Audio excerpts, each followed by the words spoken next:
3, 2, 1. Welcome, everybody. This is the Fiscal Court meeting for May 27th, 2021. And we welcome all of you and thank you for watching.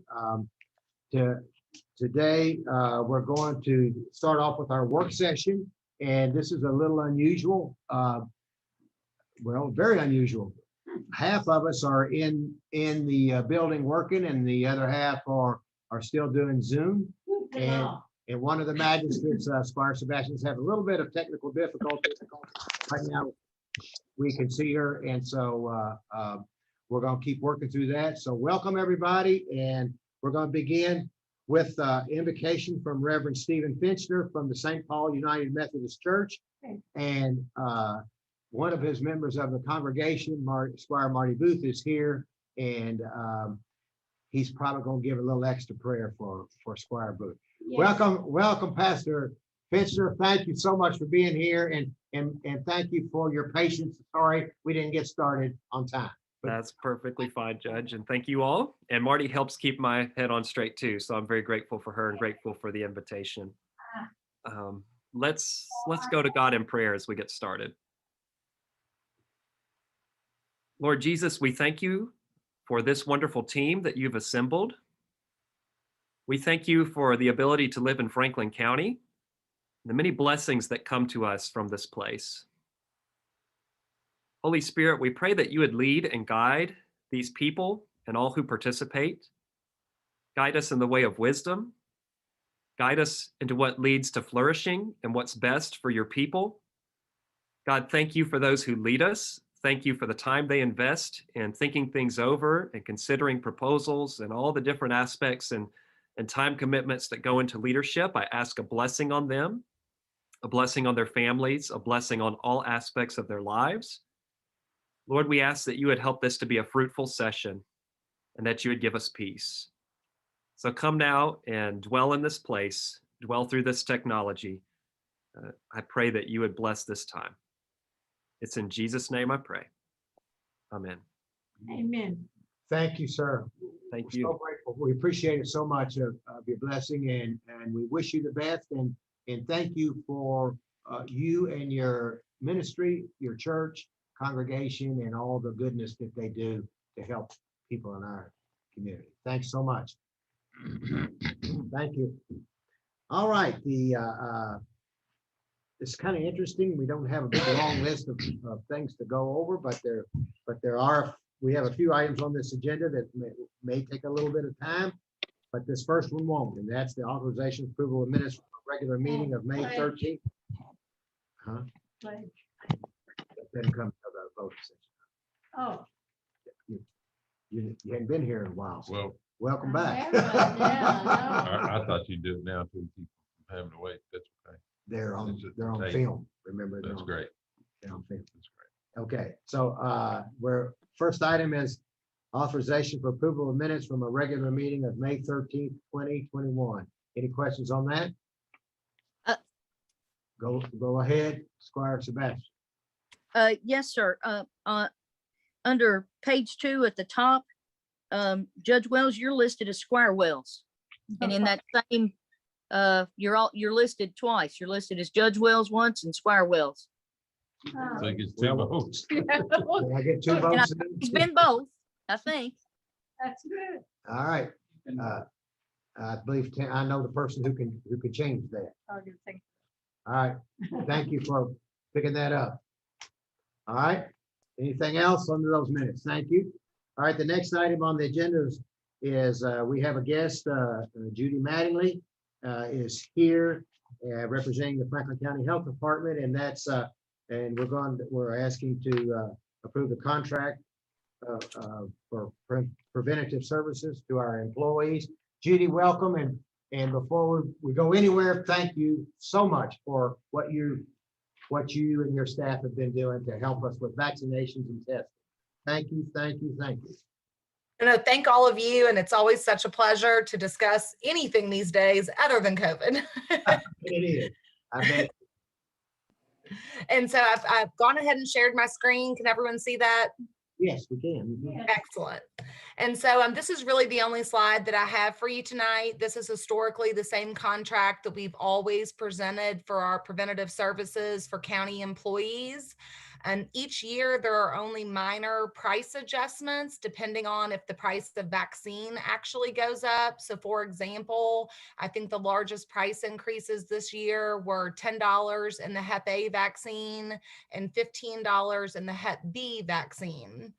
But by and far, the largest service that the county utilizes is the firefighter physicals. And so the great news there is that we were able to keep that price the same as it's been for the past several years. Actually, you can see there at $250 per physical. We did actually just complete 47 of those, I believe, a week or two ago for the county fire department. And what we actually do there is dedicate 3 days of our clinic service solely to those firefighters, because it is a very extensive physical exam process. And other than that, that's all I have, unless you all have any questions for me. Okay, see a hand go up. Squire Muller's hand went up first. Thank you, Judge. Thank you, Judy, for presenting this to us. Do you know what was spent, and maybe Susan can answer this? I noticed there's a $20,000 cap on this. Do you know what was spent this year by any chance? Susan may know that better than I do. I know for those physicals we just did, that will be close to around $12,000. And so we always just put that not to exceed amount a little bit higher to prevent you all from having to do any amendments later. And I assume your process is similar to ours, you know, where your auditor wants to make sure that you don't exceed those amounts in your contracts. And so we always just set it a little bit high, but by no means do you have to spend that much. It is certainly an a la carte menu. No, that's all good. I was just curious. Thank you. Oh, no, thank you. Okay. Other questions? There is a cap on it, 20,000. Okay. Anybody else? Judy, once again, thank you so much. Thank you, thank you, thank you. Keep up the good work. I see Squire Tracy's got his hand up. Okay. Thanks, Judge. Hey, Judy, thank you for being here. Just one quick question. How are the off-site vaccinations going? Like, I know you've got one coming up at Da Vinci's Pizza and so forth. How's all those going?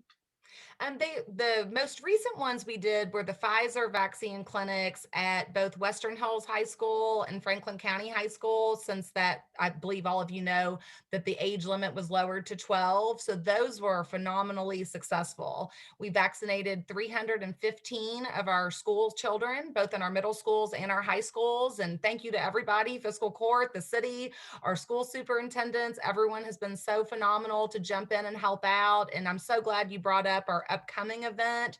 Huge thank you to our Da Vinci Pizza owners that reached out to us with this great opportunity on June 3rd from 12 noon until 2 p.m.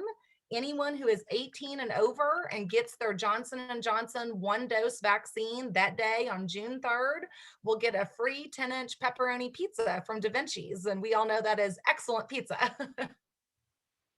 Thank you. Those of us that got our vaccination, can we go back and get another one and get a free pizza?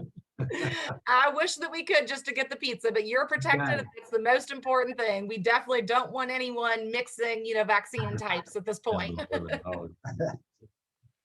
Squire Moore, Mr. Frugal over here says just spend $11 and buy one from Da Vinci's. Okay. Well, we certainly are spreading that love and hope we encourage that local shopping. I don't see any more questions. Judy, thank you so much.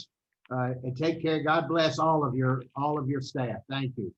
Thank you all. Have a good meeting. Thank you. The next item on the agenda is authorization to approve a resolution pledging the amount of incremental revenues to be dedicated by the county to the downtown Frankfurt development area public infrastructure costs. And I have on the line the mayor, Tommy Russell, Eric Cockley, and Jim Parsons. Mayor Wilkerson, you want to go first and lead us? Sure, I'll get it started. And thank you, Judge. Thank you to the members of the court for having us back. And I know we answered a lot of questions last time we had a discussion, and hopefully we can answer a few more tonight. And I will just say again that the city, to reiterate, the city has decided to move forward with this, and we are pledging up to the 75% of the new revenue generated from the project. And I think we are committed to it. Of course, you know that we agreed to, we applied for the transit center application, and we've agreed to build the transit center and the accompanying parking garage should we get that. So we're moving forward with that. We would love to have the county support to ensure, of course, that we're all on the same team here, but also to just make it more likely that the project moves forward so that we can start to recoup some of our costs or get reimbursement to help pay for the structure. And I can answer more questions later, but I'll turn it to Tommy. Okay. Tommy Russell, are you on? Hey, Tommy, I'll ask you the question since the mayor deferred to you. There's been a couple questions about the parking garage itself, and that will there be parking spaces not just for reserved for hotel, but for the general public as well in this parking garage? Yes, sir. Okay. When I can answer the questions, Judge, I just didn't know. Oh, okay. All right. Yeah, I didn't know All we right. were asking. Please ask away.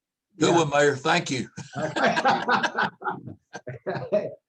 All right. So the mayor's there for questioning. Tommy's there. Mr. Parsons, is he on? Mr. Parsons there for any TIF questions? So let's go ahead, shoot away, ask questions. Hi, Mr. Parsons, welcome. I see Squire Blackman's got a hand up. Yeah, Mayor Wilson, I just want to segue off of Judge Wells's question. He asked if there was going to be parking for the public. Are there dedicated spots for the hotel, or all the spots dedicated to the public? Is there going to be a time where you can use one or the other? Or I just want to be real clear on that. I've had a lot of questions from the public on that, and I just want to try to get as clear an answer as I can for everybody. Right, and I can start and say that there's not going to be. It's my understanding. Let me say that there's not going to be like dedicated times for one or the other. I think that when we talk about public spaces, it's just like any other, just like the garage that was there. Anybody could go downtown and park in the garage and either go to the hotel or they could go to one of the other businesses. Same with this. If there's a business in the new development that someone's going to go to, they can, if they're going to go downtown to the concert series, they can park there in the garage. It's my understanding, and I don't know exactly what it's going to look like when it's built, but there will be a certain number of spaces that will be the hotel will have access to.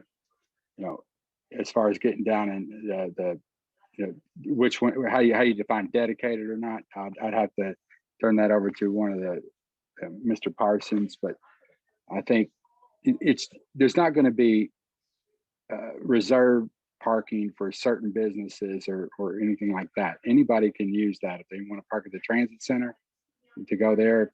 If there's new apartments down there, they're going to have their own parking.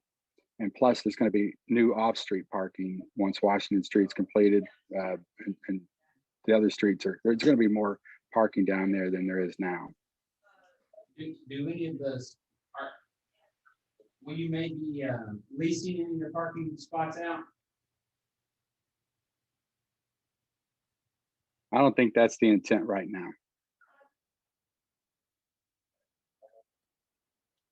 Okay. Anybody else? Anybody else? Squire Sebastian?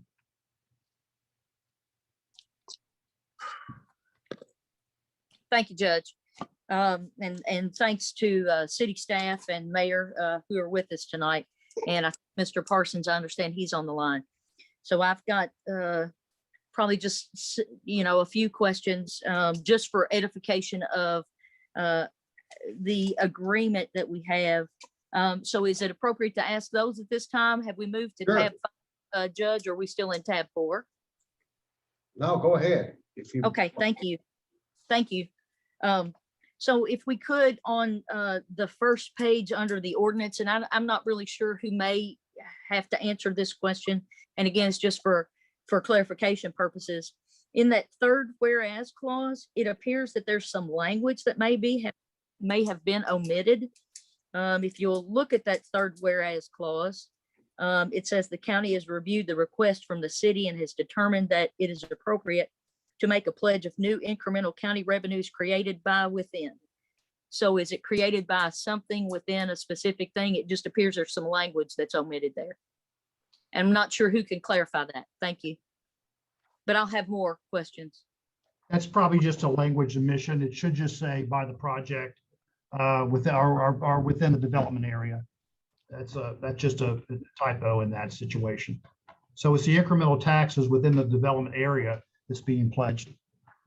Okay, so I guess it should read, then am I hearing you say it should read as appropriate to make a pledge of new incremental county revenues within the development area? Is that what? That's correct. That's correct. That's what Okay, it the should other say. language stricken. Yeah, I haven't, let me see if I can pull up that specific ordinance. So just so. You may want to, because I have a few more questions that'll probably be similar to that. Thank Yeah. you.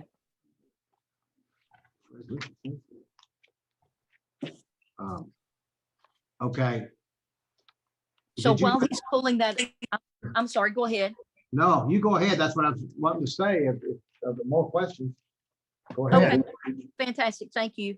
So I am going to go ahead and I'll move on to section 4, which is the second page of this ordinance. Can someone just advise regarding this language, and I'll read it just for edification of folks who don't have that in front of them at the moment. It says the form of local participation to be signed by the county judge executive on behalf of the county shall be in a form in conformance with the act and subject to approval by the county judge executive and county attorney. I just want to make sure I understand what all that means. Because it says form, and I'm not sure if all the forms are the same form.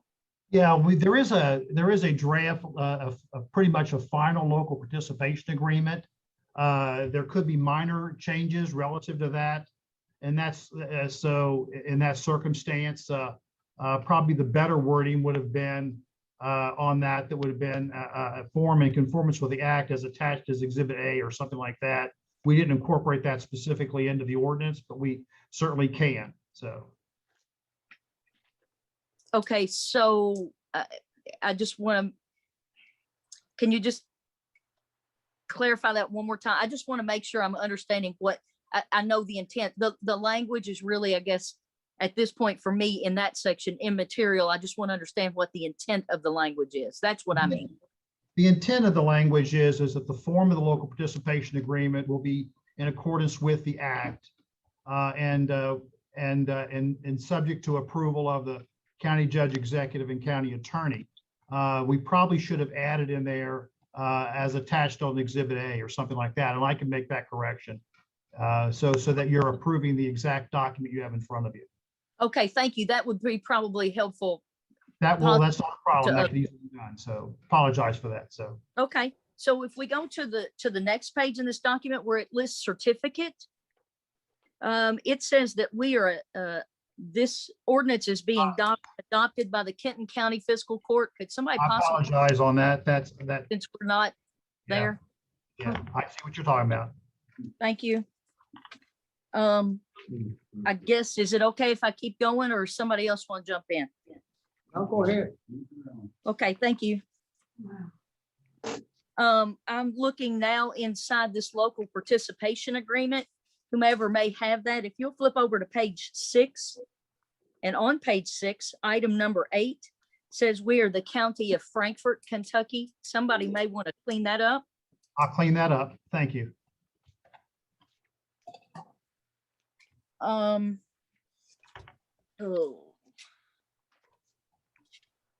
Let's see. I had something, I'm sorry, I apologize. I skipped over one. I'm so sorry. Could we go back to page 4? I apologize. Yeah. Page 4 of the local participation agreement. Under page 4, it is that third whereas clause. If you'll take a look at that, can you tell me who can speak to the language, specifically the language that says will not occur? There's some language that says will not occur. Can somebody kind of clarify what all that means in that clause? Effectively, that's just a finding that the project that's going to be developed is going to require a public-private partnership by the respective parties, and that's all. That's just a general statement that there's a finding that the project needs the financial assistance provided by the local participation agreement, quite frankly, and then possible incentives from the state. Okay, I wasn't clear because when I read that, the way I understood it to read is that all the parties below, the city, the county, and the state, had agreed to participate. No, So that's not what that means. That simply means there's Okay. a recognition that the project to move forward needs participation by the city, county, and the state to move forward. It's not a commitment to participate.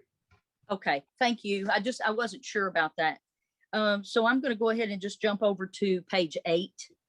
And in jumping over to page 8, and it's also mentioned on page 13, is there anyone who can speak to the inclusion of calendar year 2020 in the document rather than another calendar year? Is there a specific reason we're using calendar year 2020? It Yes, was just wasn't clear. It's in Yeah, there multiple times. I apologize. I didn't mean to cut you off there, but No, the no. reason we normally use when you create a TIF district, unless there's some specific reason why the base year is not the year before. It's usually the base year. The base year is normally the year preceding the adoption of the TIF document. So if you're adopting the TIF in 2021, the base year would be 2020. And is that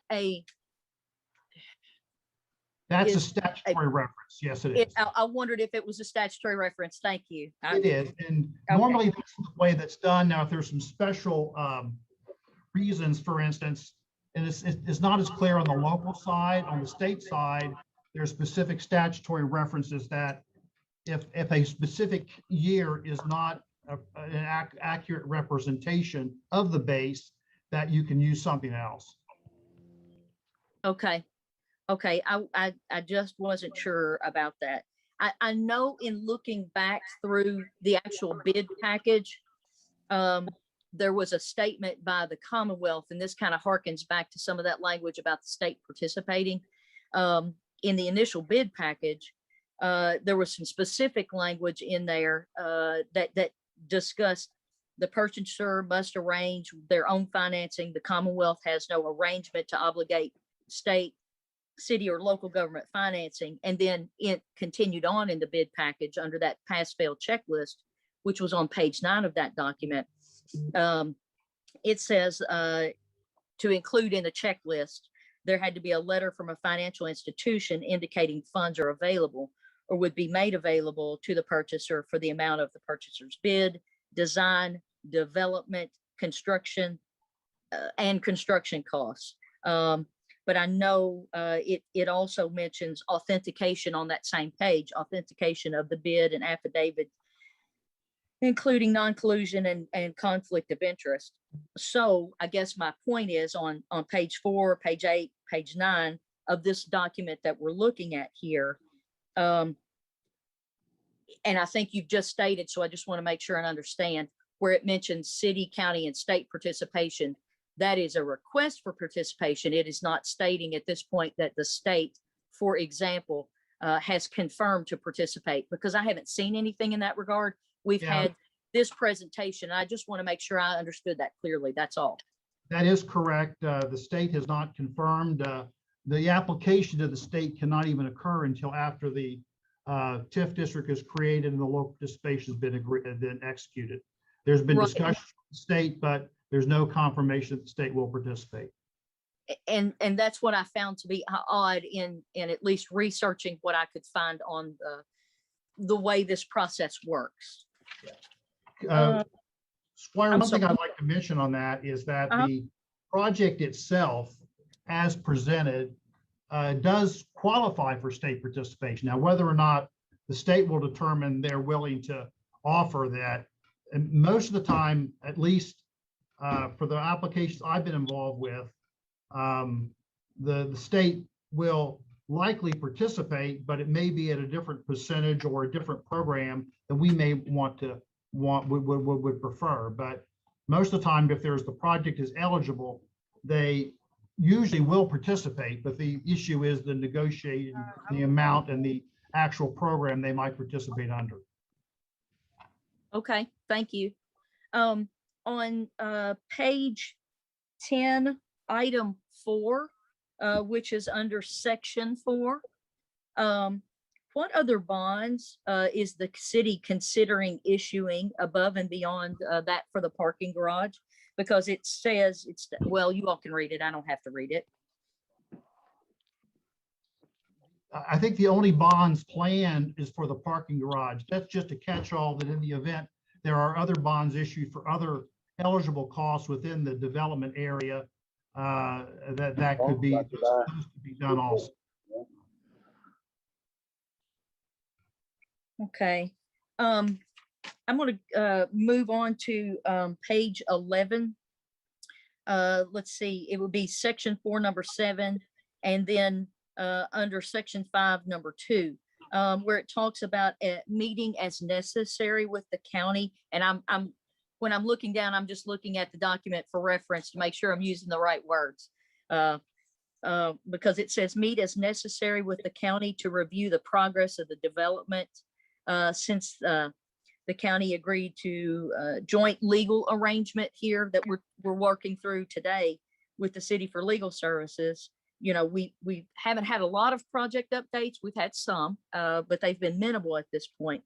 Should we consider establishing like a progress update, something that specifies whether it's quarterly, just to allow for some greater frequency than we've seen through the process so far for the county's behalf? That's up to the particular parties involved. That's the reference in the agreement is that there's also references in the agreement that the agency itself must at least annually provide more detailed reports back to the city and the county to comply with the statutory obligations. But that's in there just to indicate that there needs to be an ongoing dialogue between the parties as to activities within the development area. There probably hasn't been a lot of reporting at this point, only because the project hasn't started yet. It's all in the preliminary stages. So. And from reviewing the document, it indicates that annual report has to be made prior to October 1. So my question would be, and I guess, and I apologize, Mr. Parsons, you've been answering a lot of these questions at this point. This would be for my counterparts on the fiscal court. Would this be something that would be of interest to entertain from the court? Because it has been mentioned multiple times about the minimal interaction that the county has had. Do you only want to get what is mandated in this document, which is one report, or would you like to see something with greater frequency, at least quarterly, if not more frequently? Just to have an update so we all understand what the playing field is. Because it appears to me, once this agreement is signed, if it is signed the way it is prepared, everything goes through the city finance department, and there's really no obligation to report to the county on progress. Mayor, let me ask you this question. Do you or Tommy or Eric or any one of you that would be in these update meetings, do you object to myself or someone or my designee from the county to be part of the update meetings on the project? No, of course not. And really on anything that we participate in, not just this agreement, but I think we need to meet more often on a lot of things. So. Okay. All right. That answer your question, Squire? We'll do it. Yeah, I just think that has typically been a topic of discussion around the fiscal court at multiple meetings when we will see a bill in our court packet. And so I'm only speaking based on the references that others have made, how they feel that minimal information's been given to the court. So I only raise it for that point to see if there could be at least more give and take. And I would agree with the mayor that we certainly need to have more communal dialogue, because, you know, certainly the county, we represent 52,000, but a bulk of those are in the city. You know, and we know that's the responsibility of the city government, but we have a responsibility for everyone. So I would agree with you. It would be a great opportunity for us to use this as a springboard for more meetings, for more collaborative processes. I agree. Good point. So maybe just kind of, let's see. Oh, I mentioned the 1 year. Okay. The next comment I have is in regard to page 12. And that would be under section 6, item number 3. And maybe Mr. Parsons, this may be a perfect location for you to jump back in. Can you just kind of simplify and explain what this entire section means? Item 3 under section 6. Basically, in this case, this is the section, the agency obligations. Technically speaking, what happens is the incremental funds are paid by the city and county, but then they're held by the agency. And it basically just indicates that the agency shall only expend the incremental revenues in accordance with this agreement and also the master development agreement. And so that's, and it's, and so that's what that is really intended. It's just a general reference on how the revenues would be utilized. And so how does the local participation agreement differ in relation to the master agreement? Because I just want to understand the broad spectrum covered by agreements. Yeah, be glad to explain that. The master development agreement specifically relates to development of blocks B and C only. Okay. The local development agreement is a little broader because it provides some other, it encovers the entire TIF district, and there's some other potential projects that might be funded through that, including some of the streetscape improvements on Broadway and otherwise. And so even though the master development agreement sets forth some priorities for the use of that, there are other public infrastructure costs, including the Broadway street improvements and otherwise, that are included within this particular document, and they're broader than the specific obligations of the development agreement. So are those the beautification items, like Yes. painting curbs? Yeah, that if sort you of look on that's correct. You know, on exhibit on Broadway street improvements and things. Okay, more of the beautification type things. Okay, That is thank you. correct. Okay, thank you. I'm gonna hop over to page 16. Let's see.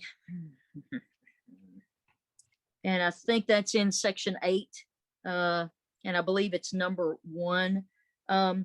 Do we know if there has been any other analytical group that has been engaged in any way to provide capital investment projections other than what we've seen through Commonwealth Economics, or maybe at a minimum to verify that the figures that we've gotten in this provided by the developer's project associate, which as I understand is Commonwealth Economics?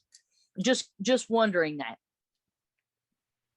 From this is Jim Parsons. The city may have had something else, but I've only seen the report from Commonwealth Economics. That's the only one we've got. Yeah, I was gonna say Tommy or the mayor could talk about that. So it is only Commonwealth Economics? Yes.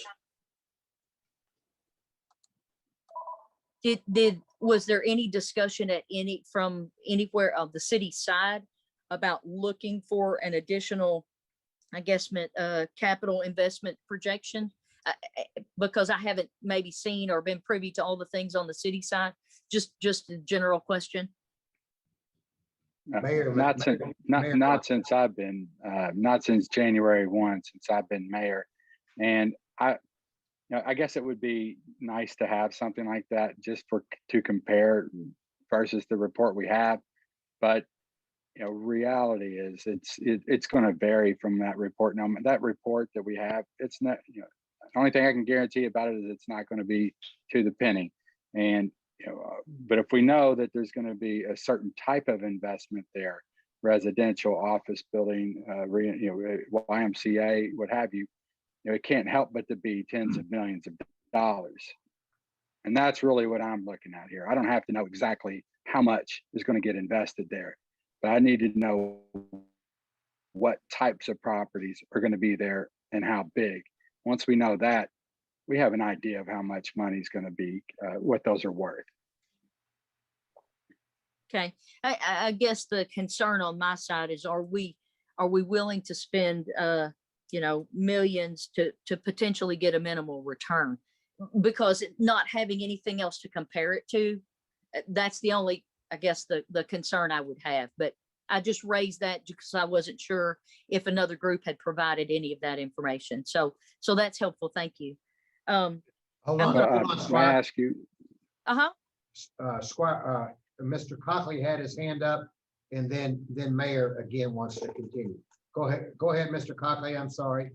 Thank you, Judge and Squires. I just wanted to add to that discussion about the question of additional analysis on the potential, economic impacts of the project. That as Mayor Wilkinson mentioned, we're committed to this parking garage project via our application. And so at this point,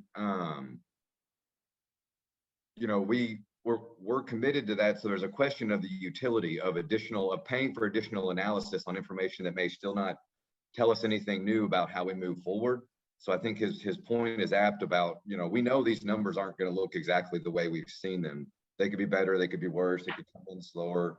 And that's part of it. And I would just offer to the court that's part of the reason that the ask the city's made is for you all to only participate with revenues as they are actually created. And so to the degree that those projections are or not accurate, just to remind the court, if they don't produce the revenues, the court would not be on the hook, to participate. I just wanted to offer that thought. Thank you. Okay, thank you, Mayor. Sure. And I was going to say on that, if, based on the revenue projections we have seen in the capital investment projections we have seen so far, the developer, they're going to have to build this out to a state of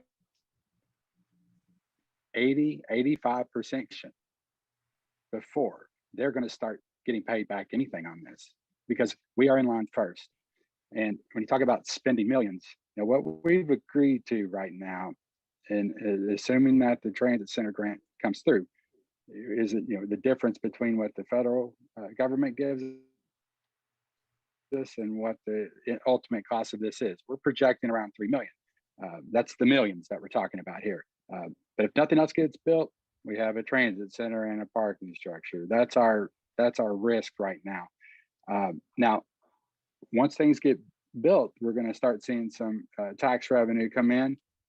We get to keep everything up to that threshold that we're paying back the debt service every year. We get to keep that. And based on my back of the envelope analysis, this thing's going to have to be built not all the way to completion, but it's going to. You're cutting out, Mayor. If we're sitting here 10 years and that's 80, we're going to be, that's a.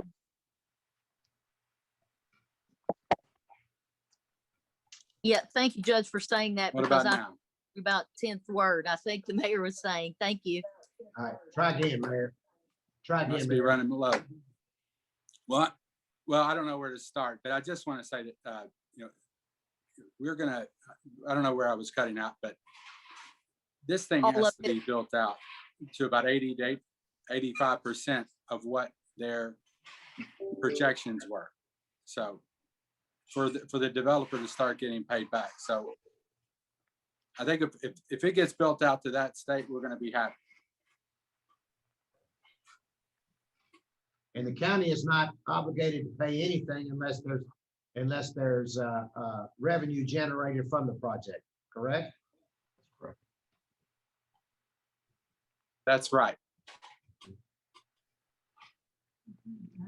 Go ahead. So it's nothing, if nothing gets built, if that's the concern, that nothing's going to get built there and it's going to sit empty for 5 years, there's not going to be any commitment from the county. Well, that's certainly a concern. I'm sure everybody has that certainly in the forefront of their mind. Page 18, if I could just continue on, section 10. Who can speak to the provision where it says, and this is about the 4th line down from LRC days, 4th line down, and it starts at the end. It is understood that the financing plan for the project may be modified as development of the project progresses. Who can speak to how broad, because that seems very broad to me, what that really means? What's the intent of that? The basic intent of that is that this is all preliminary. I mean, as far as the financing of the project, we know how the city plans to move forward on the garage, but the overall financing of the project and how that's going to be done may change over time. And so that's just a recognition of the fact that you're doing the documents at the front end before the financing is in place and things like that. So all you really have at this point is a commitment. And so it's just a recognition that the financing of the project, overall project, including the private elements, may change over time. Okay, and then right under that, there's a section that is in all capital letters and bolded. Can you elaborate on that as well, Mr. Parsons? Yeah, that's just a general statement that we put in to these documents to make it really clear that the city or county, except unless they specifically agree to it, any obligations under here are not a pledge against the city or county's full faith and credit here. Now, in this case, as far as the parking garage itself, the city itself plans to issue general obligation bonds, but the TIF pledge itself is not subject to the city or county's pledge of its full faith and credit. Thank you. I just thought that would be maybe for the edification of the members of the court. Yeah, and that's again, any of the debt we're talking about here is for this whole project is the debt of the city as it relates to the parking structure or anything else they decide to do that would be reimbursable for revenues, or the debt of the developer. None of it is clearly the debt, even under the development agreement itself.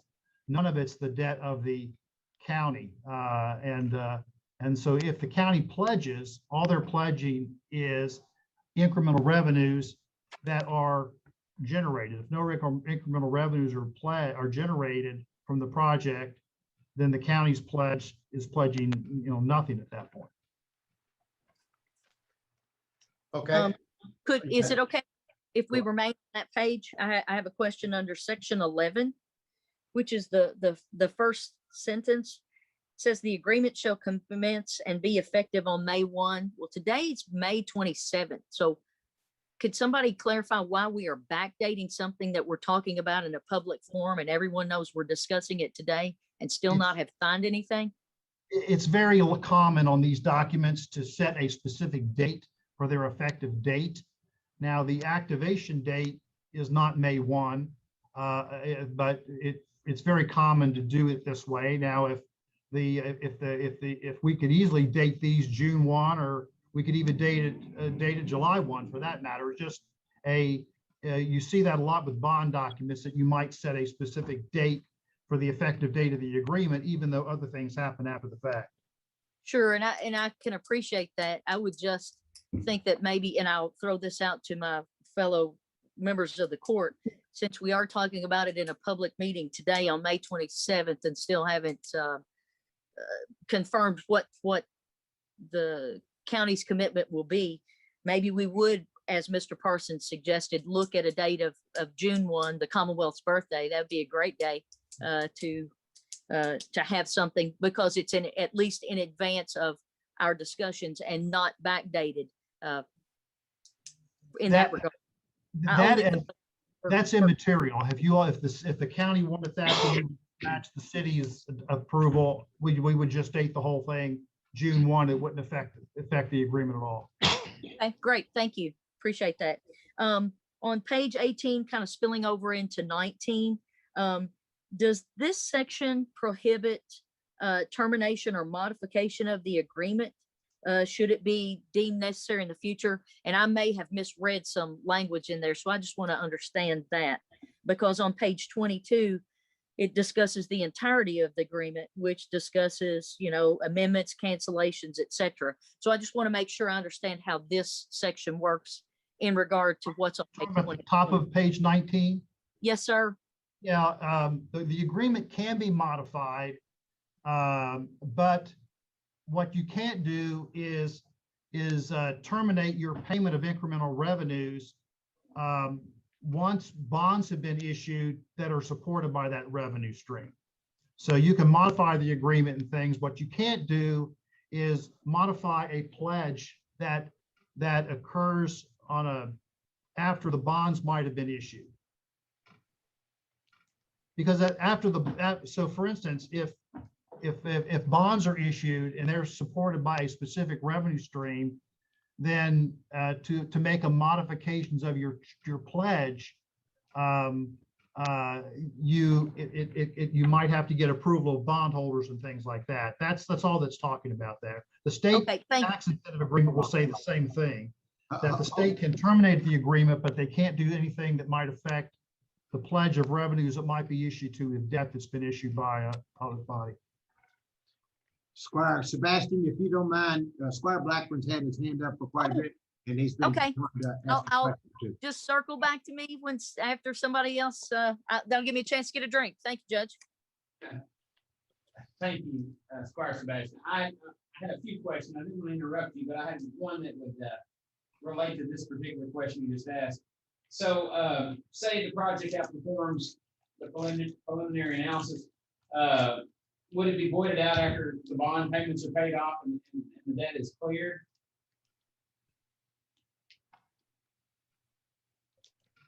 That's Mr. Parsons. Yeah, let me, the document as it is, if you don't need the increment that the pledge of if debt is issued, the pledge of revenues primarily are to the payment of the debt if bonds are issued. So the first priority for the incremental taxes that are pledged will be to pay that debt service because that's a public debt. There may be then other revenues with that. So once the debt is paid off, if the city and county first of all, the first priority is to pay those costs that are set forth within the local participation agreement. That's the first priority. And if debt is issued, the first use of the incremental revenues must be to pay debt.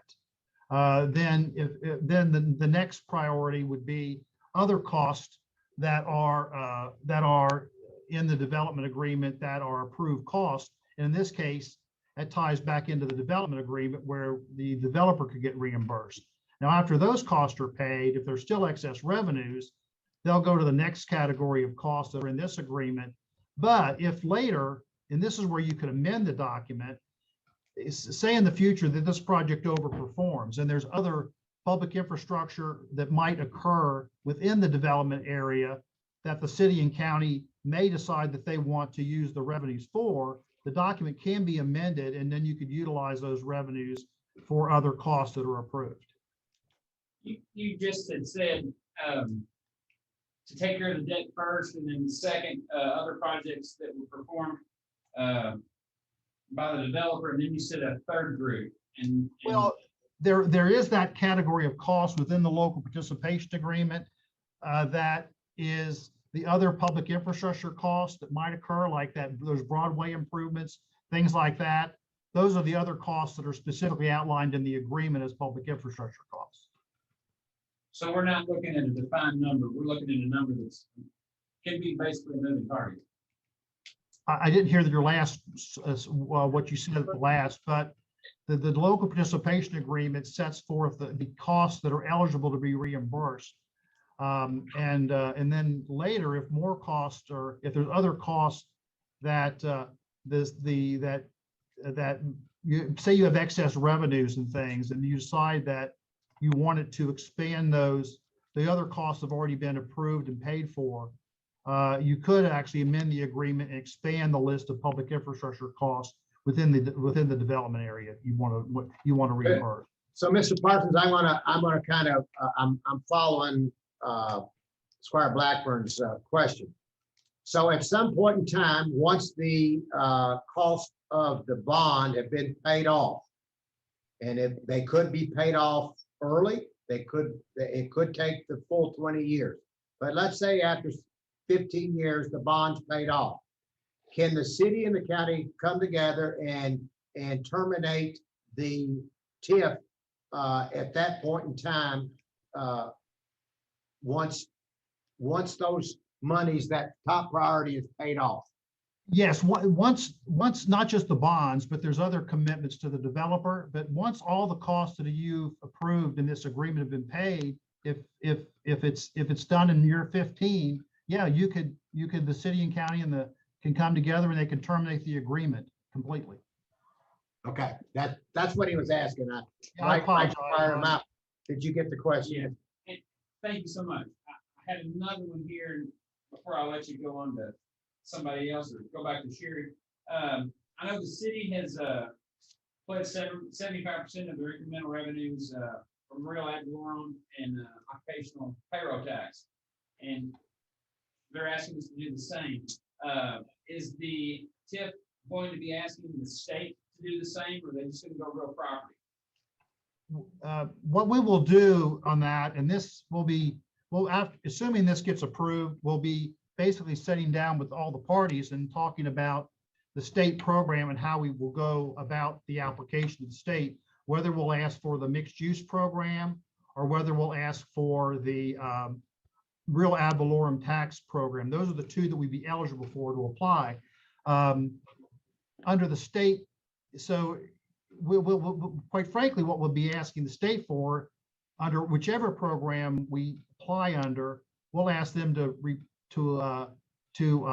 reimburse the maximum they can. Now, the state very likely won't necessarily do that, but from our application process, we'll ask them to reimburse as much as possible for the eligible public infrastructure costs.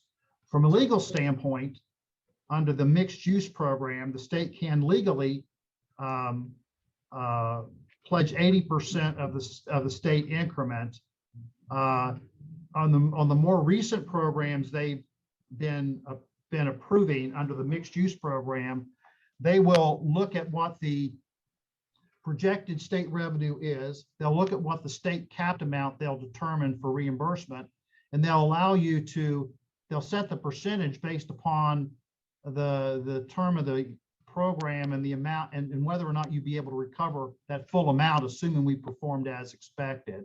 So, I mean, it's a negotiation with the state, but from our initial application process, we'll try to put the application in such a way that we are maximizing as much as possible recovery of state funds. So I guess what I'm asking, I've asked you this question before.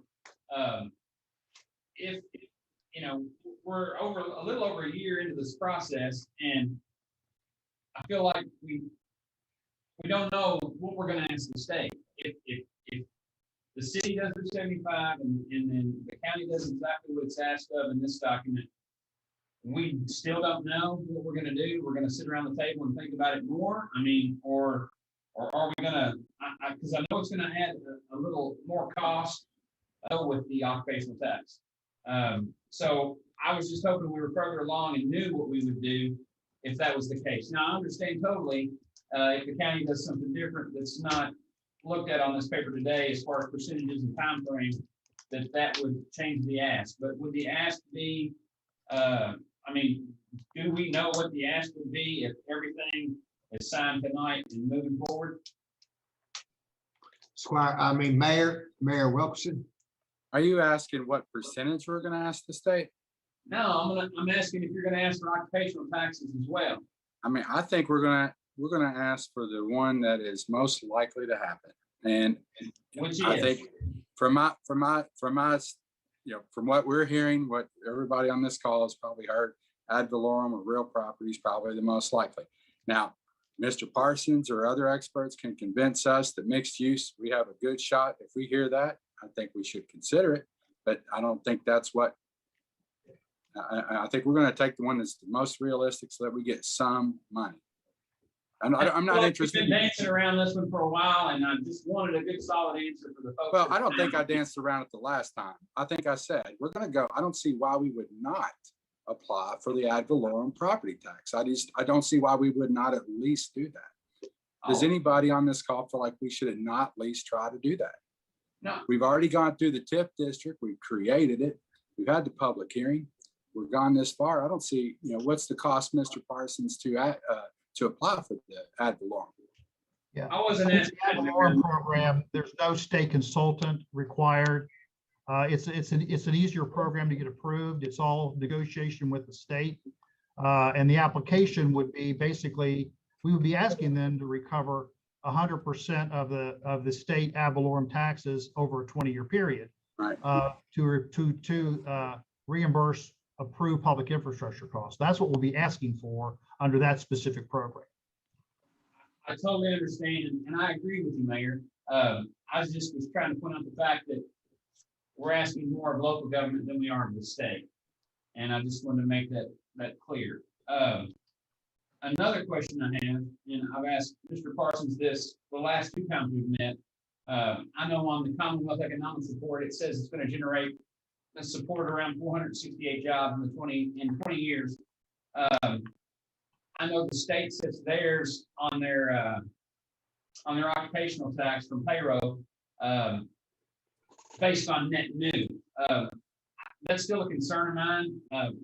I'm not saying net new to the state. I'm saying net new to the county.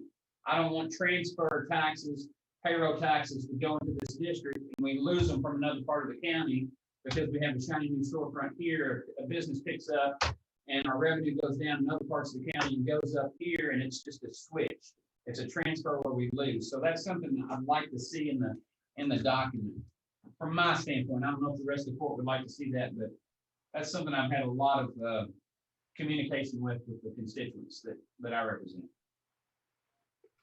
Mr. Parsons, I want to ask you a question based on what Squire Blackburn just said, that local governments will be asking more towards the TIF than the state. You can only ask for the ad valorem tax from the state. There's not an occupational tax, but you can ask for the sales tax. Is that Right. correct? But it has to be a different type of TIF for that, right? Yeah, let me explain. And I hate to say that, unfortunately, local government oftentimes contributes more than the state. I hate to say that, but that's just a fact of life anymore. So, but the ad valorem tax program allows a recovery of 100% of the state's real property taxes for a 20-year term to pay for public infrastructure costs. The state, so we'll be asking for that maximum amount, but it does not apply to sales tax or income taxes generated. Only the mixed use and the other state program that we're not eligible for would allow recovery of those other taxes. So if we apply under the ad valorem tax program, the only thing we can get from the state is the ad valorem taxes.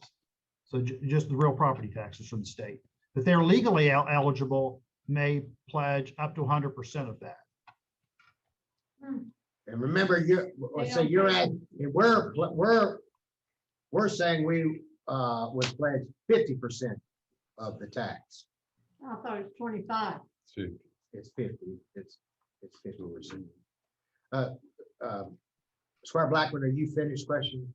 I've got a question to go along with Yeah. what you're saying. So I want to make it clear. Well, let me say I hope I something. made it clear that You did. I don't want to have a transfer of loss of tax. Let me ask my question. If a business has, say, 50 jobs and they move from Franklin County down to this district and then they come in with 55 jobs, that's just 5 new jobs, correct? the way the document's worded right now, any new increases in the development area would count. Now, if you wanted to stop this, have a concern over transfer, then we would amend the definition of new revenues to exclude any existing jobs that are in the city or Franklin County that might relocate into this. And so that could be added in. We would just change the definitions of new revenues to prevent any transfer from impacting the new revenue calculation. That's what I was thinking from the get-go, so I would like to see that. Yeah, that would have to be a definitional change in the new revenues. That would add a clause about the new revenues will not count if they're transfers from outside the district in, but existing jobs. Outside in Franklin County. It'd have to say Franklin County, because if they come from outside, from Woodford County, they're new jobs. That's right. That's correct. It's basically, and the city may want that same provision. So either it transfer from the city and or the county that are existing jobs into the district, that would not count toward new revenues. Right now, we don't have that provision in the document, but that could be added. Yeah, I think that should be added. Yeah, it's always been the way. Yeah. But we still get, if any new jobs come in occupational tax wise, we get 0.95% because we share occupational tax with the city. We get it anyway. Yeah, I could make an amendment to the new revenue definition to deal with that. Good. Okay. Squire Blackburn, are you finished? I'm good for now. Thank you. Okay, Squire Sebastian, we'll go back to you. I don't see anybody. Well, wait a minute. If you don't mind, Squire Sebastian, Squire Tracy's got a question or two. Thank you, Judge. Mr. Parsons, thank you, Mayor. Thank you, City. Thank you. I'm going to ask one of the same questions I asked at the last meeting. Has the hotel group agreed to relinquish their rights to a contract that they had with the state that was passed on to the developer as far as requirements and so forth in regard to the parking spaces? I don't know that, I'm sorry, Judge, you okay with me speaking? Yes, sir. Absolutely. I don't know who would want to answer that. Yeah, I don't know that I can officially answer that, but I can tell you that the developer and the hotel have had conversations. I don't know that they had to relinquish parking spaces, but I think there was a definition on the exact verbiage that would be used for whether that's dedicated or preferred or something like that, Squire. And there was some conversation about that, and I do believe it might not be a signed document, but a handshake between Mr. Allen and the developer. So I do know that they met and had those conversations, and that's the information that I was privy to there. Okay, thank you. And I know going back to previous meetings and conversations that we had with the state in regards economic development in regards to that, Ms. Smith, when asked about that, she made reference that if it was designated and or reserved, that it was not considered public space. That's why I asked if he had agreed to relinquish any rights to designated and or reserved spaces, because in the contract with the state, it clearly states parking spaces mean 150 designated and reserved parking spaces. Yes, sir. I believe that we have satisfied Mr. Allen's concerns over that for the conversations we've had, sir. Okay, all right. And I'm sure he'll call me if I'm speaking out of place. So. Okay, yeah, no, just asking, just like I said, circling back to ask one of the same questions I asked, because I know there was a lot of back and forth. And again, I think my comment was, we'll just have to agree to disagree in regards to, is it designated or is it public? when you're looking at the words that I'm looking at in far as the agreement that the hotel bunch has with the state that was passed on to the developer. My next question would be, is there any requirements the city may have towards the developers to where they have to invest a certain dollar amount by a certain period of time? So if the parking structure is built, is the development started? Do they have 6 months to start? Once they get started, how much do they have to build out to? So forth. Is there any sort of an agreement or requirement by the city in regards to that? I'm sorry, not that I'm aware of, sir. No, Mayor and Eric, you might know. other than, Agreement itself, there are some specific obligations on the developer prior to the, before the parking garage is, and the one obligation is to donate the land for the right of way and the parking garage to the city. Also to do the demolition of the YMCA building. And then also, I think, to start the design for the actual private part of the project. But that's the only direct obligations, other than the project will start after the actual private project will start after the garage is complete. Okay, well, I think we could all, when it comes to that being said, I think we could almost throw obligated and requirements out the window when it comes to this project, because there was a whole lot of obligations and requirements that they signed on to do when they purchased the property for $1,000. So I think you can throw that all out the window. Some members of this group, I think, will say and do anything to get what they want. So that's just me.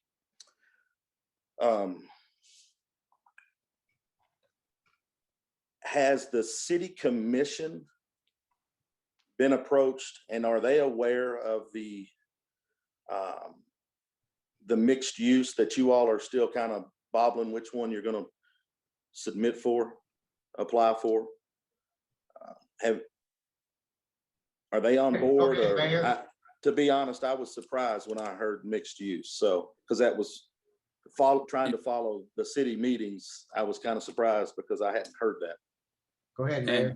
and Squire Tracy, the reality, we're not there yet. We're still, we're just trying to get this one step at a time, trying to get the participation rate passed first by the city and now by the county. Gotcha. And then, once, but we have to make that decision. Like I said before, I think I made clear tonight which one, if I had to pick today, which one I would do, it's going to be ad valorem property tax. But again, if I can be convinced that we have a shot at mixed use, because it is more lucrative, I think we'd have to consider that. But, I think reality is we're going to take the one that's easiest to get and less upfront money. But I don't want to speak for the commission on that, and I think, and back to the, whether or not the state decides to participate at all, because there's parking spots that could, however they define that, then we don't do it. But it doesn't change the fact that the city has committed to build the transit center and the parking structure, TIF or no TIF, I think. Right. If you receive the federal grant. Correct. That's the only way the city is committed or going to do the project, correct? I can't speak on behalf of everyone. We haven't crossed that bridge if it doesn't come through, but Okay. Personally, I can't imagine that happening between now and next April. Okay. Well, it's my understanding the only reason the city, quote unquote, is on the hook for the parking structure now is because of the federal grant. Without the federal grant, we're looking at a developer that took on, showed funding, had letters, checked every box if you're looking at all the information as far as what the state required.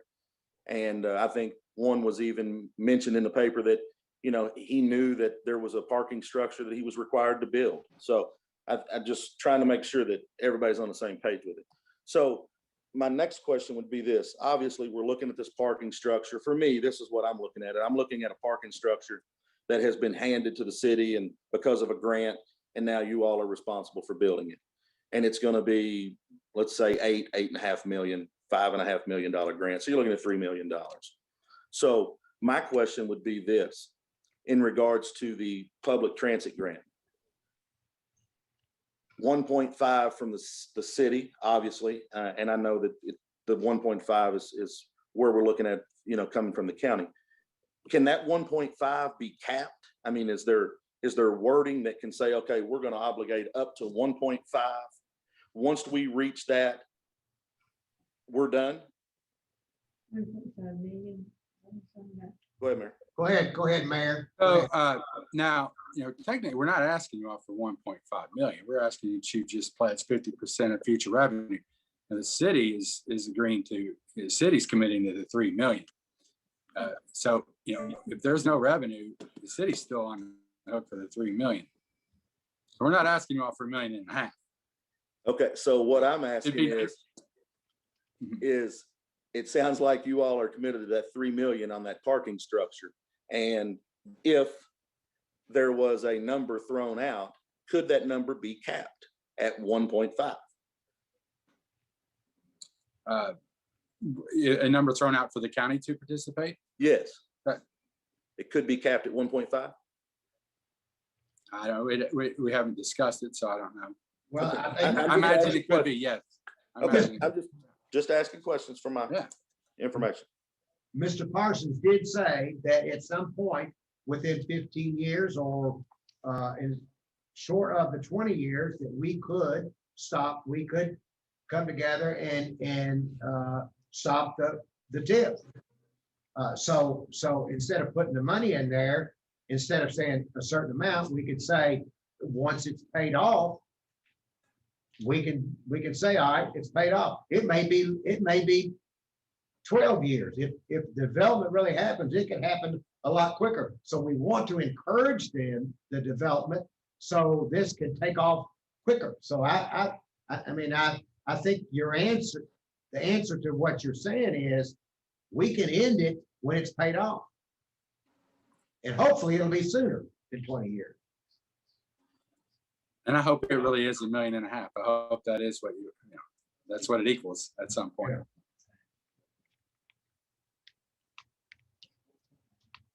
Could be a lot less than $1.5 million. Well, that's exactly. Yeah. Yeah, it would be great if it's $1.5 million, but I'm not, I'm a realist there. I agree. All right, Squire Sebastian. I don't see any other hands. Squire Sebastian. Thank you, Judge. I'm going to get back to the agreement just to the technical part, because that's where I started. On page 21, that spills over to page 22 about the notices, and this will be the last technical thing that I have. Should the county treasurer also receive a specified notice? Because the county treasurer is going to have to, because there's some obligations, I guess, set forth in this document. She's going to have to work on some particular things in regard to the annual report and is on the hook for that. So maybe relying on others to give her information. I just wondered if she should be included in the special notice section. As far as just the technical part of the agreement, if you want the county treasurer to get a separate notice under the agreement, there's no issues with that. That could be added. Okay, I just think that just so that no one else is obligated to make sure she receives something by just having this in here, that just crosses that T off and make sure that she is a direct recipient of information that is needed specifically because she's on the hook, according to this agreement, to help with the annual report. And because of the timing of that, she's just going to have completed working on the budget, sending in documents to the Department for Local Government to close out other things. So there'll be quite a lot on her plate.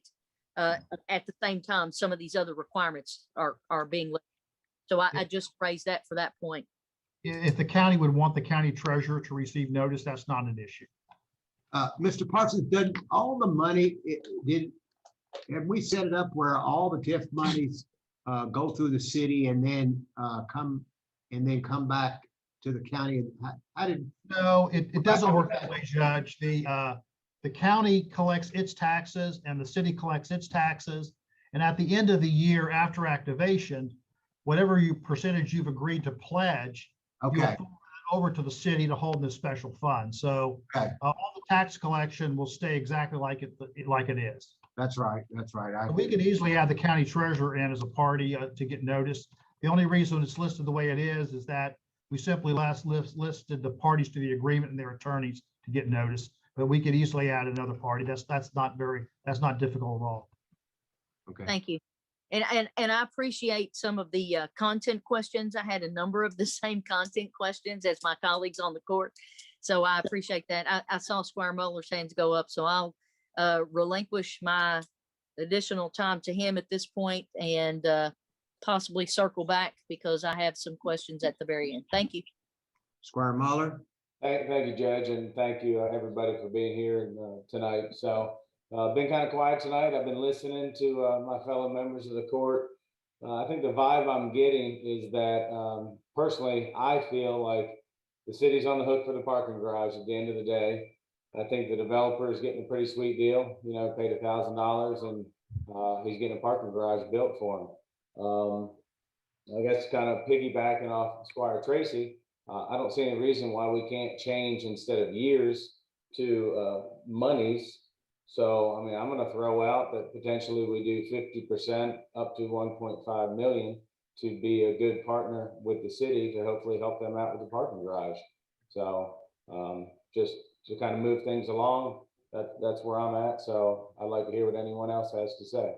Are you saying if it takes 40 years? Or are you Yeah, saying yeah. 1.5 up to 20 That years? can work against you Yeah, as it well can as work it can work against you for too. you. Yeah. Yeah, that can hurt you. Better for put a it. double stop on that. Yeah.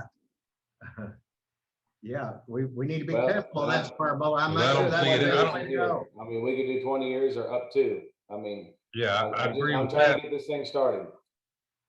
Well, I think we are getting pretty started. We're an hour and a half in, so I think we're It doing would pretty have to good. be a to start. three-way. It'd have to be 1.5 or whatever you want, or 20 years, or when it's paid off. It'd have to be a three-way.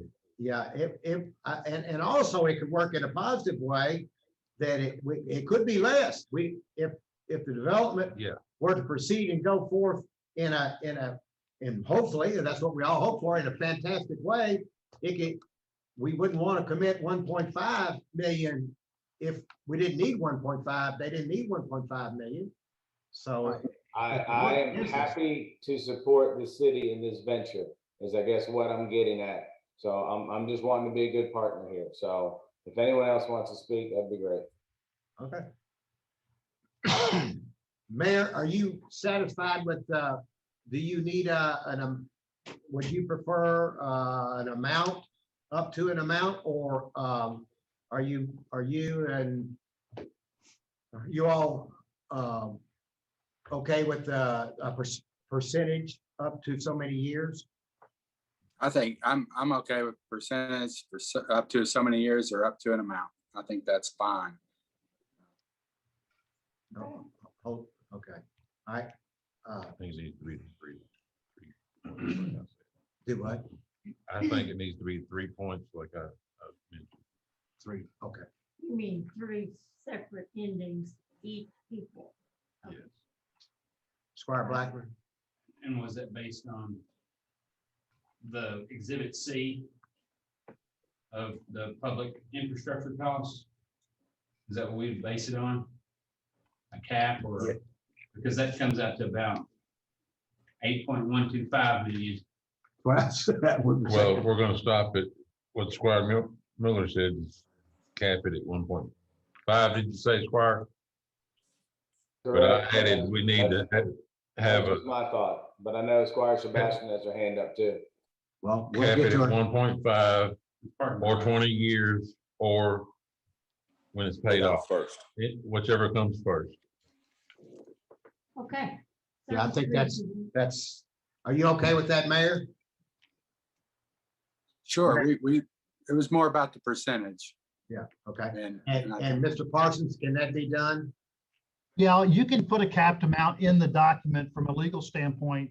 Quite frankly, the state's gonna have a capped amount in its agreement. So if you wanted to put some type of capped amount of 50% up to 1.5 billion or the lesser of or something, we can add a provision like that to match what the county wants. Okay, Meaning, not big. okay. Squire Sebastian? Thank you. And Mr. Parsons, I appreciate you clarifying that because the state will put a cap on it.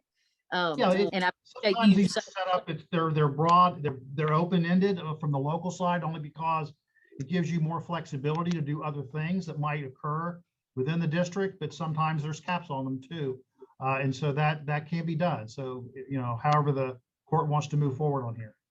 Yes, sir. Thank you for sharing that because I wanted to jump in and say that as well. And I just want to clarify this point for the court. There is no requirement that the county come in at the same amount of time that the city is in for this agreement. So the county could come in at 10 years on the agreement, 5 years on the agreement, and at a different percentage. So I'm going to pro offer to the court because I know it has to be, multiple parties. It sounds like we're certainly interested in all parties. Sounds like the court's and the city would like all parties to participate from the conversation I'm hearing. But I would like to see the court maybe consider a different term for this, possibly, 10 years. And if we keep it at the same rate at 50%, I'm just going to pro offer that because I don't know that I'm in for binding the county for 20 years to an agreement. And I understand that if things are paid off earlier, we certainly have the opportunity to amend this agreement and make that a more favorable term for both the city, the county, and whomever may be participating. But as it stands, that could potentially be the longevity of the contract and the arrangement among all the parties. And, that may outlive many of us on this court. So I personally don't know that I could be in for 20 years. So I just throw that out there for the court to also chew on that piece. Thank you very much. Well, I just Squire, wonder if that Court, would, let me explain one thing if I could. Now, this is not a legal issue. If you choose to have a different term and limit it to 10 years or not. But if you really think about that issue and how this increment works, and this is only a practical issue and has nothing to do with the legal side. So maybe I shouldn't even say anything here. But as a practical matter, at the front end of this is when you have a very low revenue stream, because as the project would build out, you're not going to the larger revenue stream is at the back end. And yes, you can legally limit the term to a lesser pledge, and it doesn't have to match the county in percentage or term. But the more you put those type of limitation on, it does make it difficult to move forward as a practical matter. Now, I'm just saying because if you look at the TIF increment will grow over time. And the more you limit that on that term, then you're basically getting rid of you have the low revenue stream at the front end, and then you're capping yourself there. So just be aware of that. I just want to make, from a practical standpoint, explain that. Yeah, our discussion here, and Inspire Booth, I'm gonna get you 1 second. The practical matter is if we cap it at 1.5 million, we've got to make that 1.5 million. And it's going to be difficult to get that 1.5 million unless it really gets built quick within 10 years or any time. As long as we can, if we set a limit of 1.5 up to 1.5 million, then whatever that time is, it doesn't matter. well, and I think that we wouldn't be showing a commitment to the state, and it might jeopardize their commitment if we don't show a full 20-year commitment as the city is. Yeah. But Squire Moore, if we're showing a commitment of time and or pledging an amount, we're showing the commitment to the state. It doesn't necessarily, and Mr. Parsons is 100% on. Legally, we're not mandated to do that. That is not a statutory requirement. So I'm only throwing that out. And I think all of us at the table are committed to being a partner with the city in this endeavor. I mean, I think I started my comments off that very way. You know, we all serve, you know, folks on the county serve the same residents that the city serves. You know, so I think we're all trying to find our way to work together on this, but I think we're all trying to find the best way to do so for all of the constituents we serve. And in the county, we serve a broad amount of, you know, a larger amount of constituents that we're trying to ensure that we're putting appropriate revenues for infrastructure needs and other things that they may need as well. So I just share that for that perspective about the different timing. Okay. And Squire again, Booth, I appreciate all of the comments everybody's making because they're very good comments. Thanks, Squire- everybody. Squire Booth. Yes. I want to ask, I remember June the 1st being a important deadline for something. I can't remember. June what. 20th was the deadline. June 20th, is that Yes. right? So you have to have a local participation agreement by June the 20th in order to what? Mr. Parsons? The development agreement between the city and the developer simply provides that the TIF district and the county and city participation will be approved within 60 days from the date of the master development agreement. That's the 60 days they're talking about. That's the commitment back to the developer that the city and county would have acted prior to June 20th for approval of the documents. Mr. Parsons, there are a number of changes that have been requested tonight. I don't see and Mayor, if there's a way to redo this document and have it resubmitted to us. Our next meeting is June the 10th, which is a little bit shorter time, and we could put that on at that time. I don't see any way we could vote on this document. Well, it's First reading. it's first reading, so, You can okay, Tamber, okay, forgive me. Tamber says that we can do a first reading and then have the document redone and amended and given to us to vote on the 10th. So we're not actually voting tonight. It's just the first reading of the document. Judge and members of the court, it would be helpful, and if there are some specific edits that you can give your county attorney, so he and I can work together on this document, because I understand we're going to have the transfer fund issue in there, and the other major change would be the capped amount or how that's going to be worded in the local participation agreement, and then any other changes. There are some technical just typo issues that will be clarified too, but it would be helpful if I can turn these documents back around to you very quickly for your next meeting. Okay, we'll Right. we'll get to the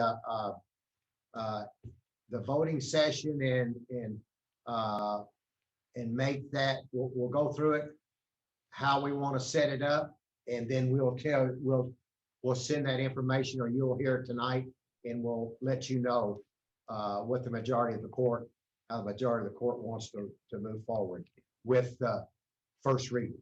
Yeah, and I'll be glad to go forward and get any edits back that are needed to meet your meeting schedule. Is that right, Tamara? Okay. You all can work it out now. We can work it out During the now. work All right, session, all right, instead of waiting until the vote. Okay, Yeah. this is I time didn't want to work it step out. on any toes, so, all right. So, we have a thought on the table of up to 1.5 million. Squire Tracy, I'm sorry, I didn't see you. You're fine, sir. You're fine. Just to circle back to a question from a comment that you had made. You'd made reference, if it takes 10 years to get built out. That goes back to a question I asked earlier. Wouldn't it be smart to put some sort of requirement on the developers that you have to spend X by X time?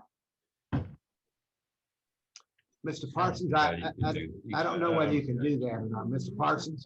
Well, at this point, the only thing I was trying to point out, if you limit the term to too short a period of time, the incremental revenues in the early term are not going to be that significant. And there, so it makes it more difficult to move the project forward. So that's all I was talking about there. The development agreement we have is what the is in place, and it's already been executed, negotiated with the developer in that circumstance. But that's all I was trying to point out is if you're going to, it's better to have the longer term commitment with caps or something like that, as opposed to shorten the term of pledge. I'm not asking about shortening the term of the pledge. I'm asking about putting a requirement on the developer that he must spend X amount of dollars by period this term of the year, a certain time period. Because right now there's no requirement of him at all that he has to come in and start building. I mean, where the apartments are going to go, it's site ready. I mean, it's been made reference to numerous times. It's site ready. He could have already started that. He's got the financing. He proved that when he had to prove that before he could bid and purchase the property. So the financing's not a problem.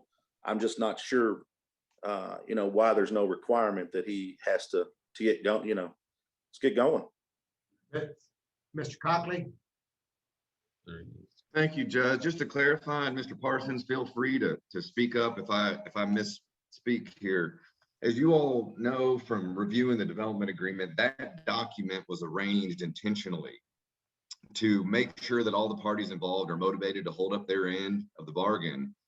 And part of that, when we reference what requirements the developer has to do what and when, while you're correct in that it doesn't put an arbitrary timeline on construction of private project elements, there are requirements early in the development agreement, as I'm sure you noticed, that references their requirements as the city is working on the transit center and parking garage, that they have to be already investing some costs in demolition of the older parking garage and why, preparing the design elements, construction plans, and engineering for both the Washington Street extension as well as the ultimate private project elements, because they will be expected by that development agreement upon the completion of the transit center and garage by the city to have either already begun or then immediately begin construction of the Washington Street extension.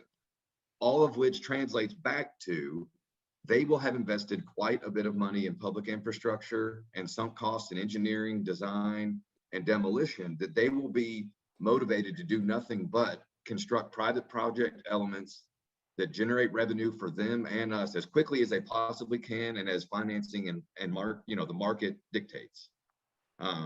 So there are things built into the agreement, and that's why we have folks like Mr. Parsons write these up for us to set us up in a position where it would behoove the developer to do exactly what we want him to do, and it wouldn't make very much sense for him not to. So I just wanted to offer that. Okay. Squire Tracy, you want to follow up on that? I do. And just one other thing, I know in the past I'd asked, has anyone contacted the developer? You mentioned demolition of the YMCA. Obviously, the parking structure is going to go out to bid. Is he open to allowing that to still be a staging area once the parking garage goes out to bid? And if he doesn't get it, is he still going to allow that property to be a staging area for whoever is constructing the parking garage? Well, as you all know, we'll have to build that parking garage and procure the design build firm for that parking garage in accordance with all the federal statutes and requirements. So my short answer would be whomever gets the bid to build and design the parking garage and transit center, it'll be between them and Craig to negotiate whether they get staging, where it might go, and what that relationship looks like. And that's a conversation that'll largely happen between those entities. Okay. The only reason last time I asked is someone said that they would go back and they would ask. Obviously, that's going to put other firms at a disadvantage. Again, it goes back to how many people would have bid on it if they knew that the parking structure was going to be built and they wouldn't be obligated to do that. It's hard to say what that property would have brought. So And then I guess my next question, and maybe Eric, you can answer this one. And I'm not sure where other members are on this, but it would be possible just to do the flat property tax. Would it? I mean, that's correct, right? That if that's what a majority wanted to go with, we could throw out just a property tax.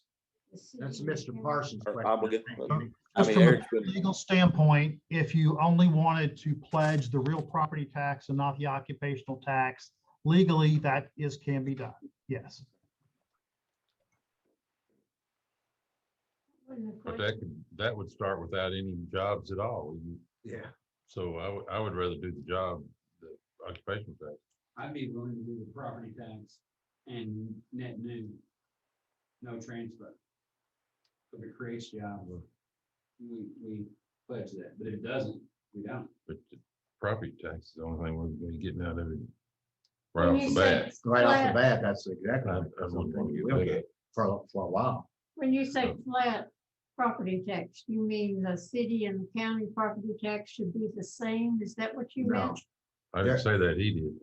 They're- No, Is that no. what They're you meant? pledging, Pledge city's the- pledging 75. No, I meant the property tax itself, the percentage. No, that- it'd just be the no, county's we- portion. Yeah, we establish our property tax and the city. Then they wouldn't have any establishes incentive to create jobs. Yeah. theirs. Okay, Uh, okay, Squire Sebastian. Thank you, Judge. I just wanted to go back to a point that Squire Tracy had made, because I made this point at the last meeting. In that master development agreement, if you look on paragraph G on page 8, the developer has no obligation whatsoever to begin the construction of anything until after the completion of the parking garage. And Mr. Parsons agreed last time that that's what the master agreement says.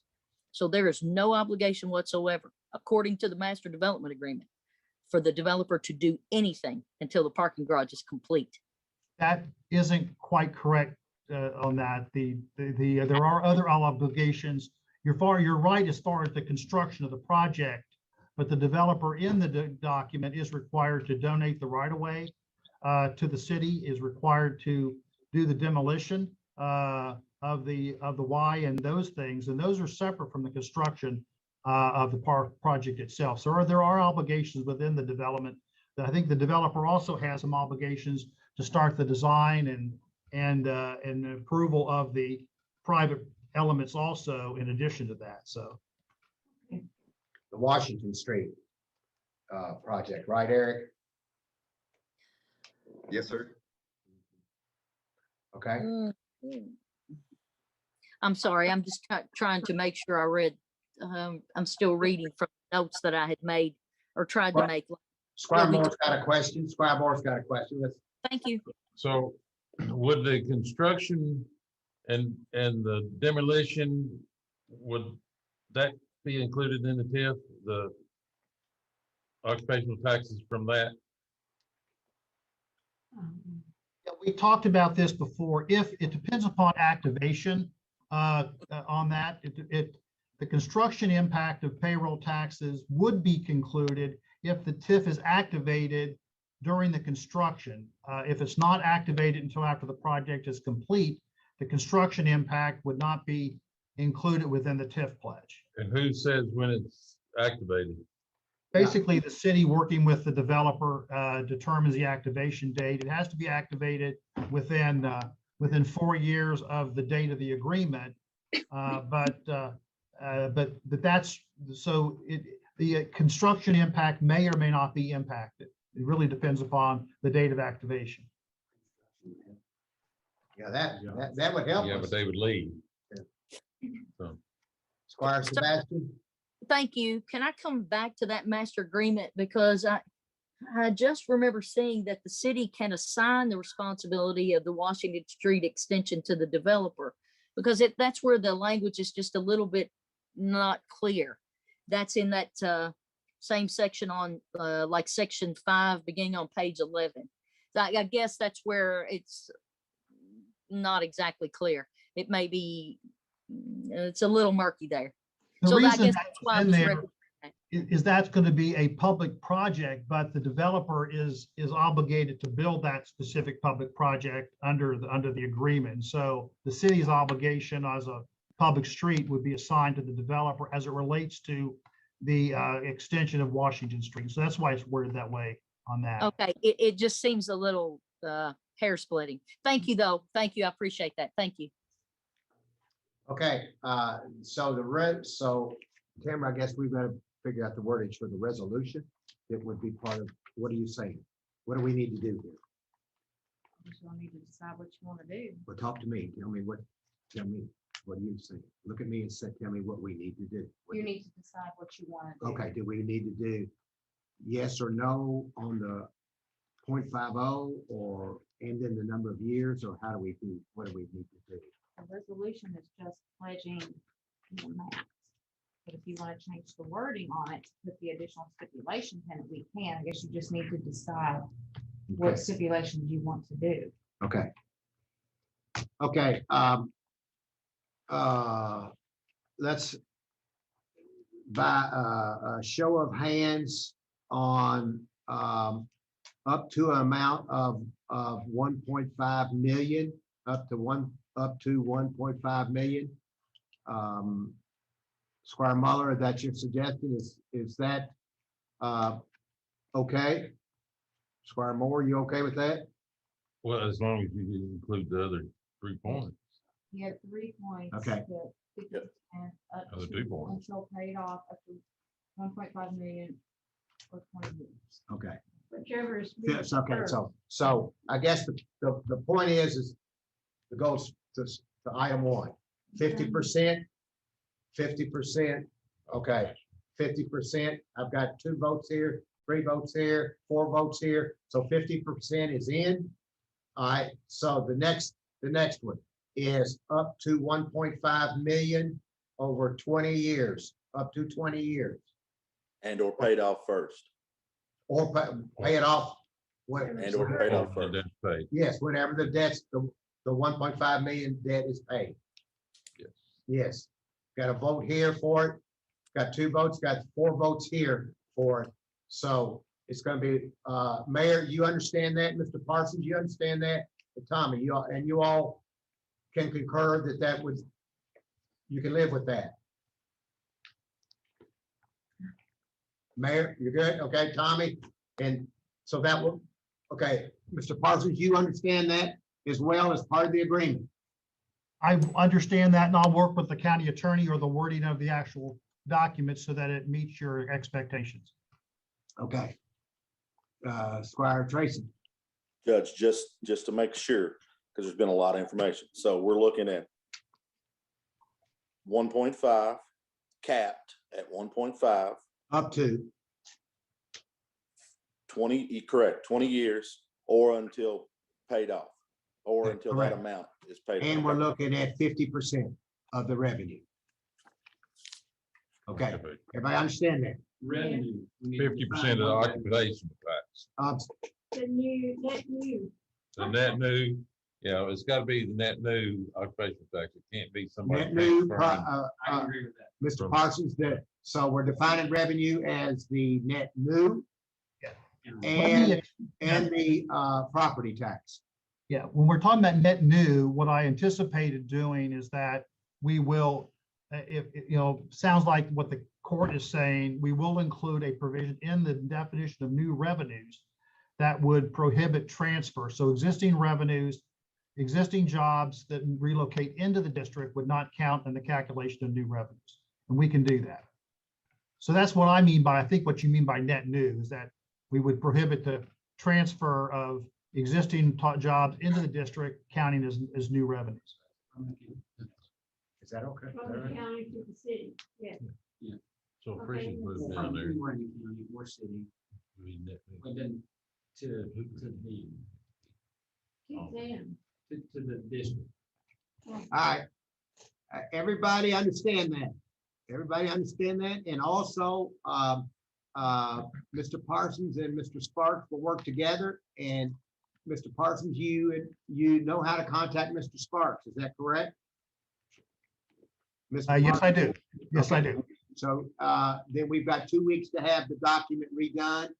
And in our, What we're voting on tonight is to, Not voting on anything. we're not voting on I anything. mean, what we Are are. we, Tambra, or are we doing a resolution?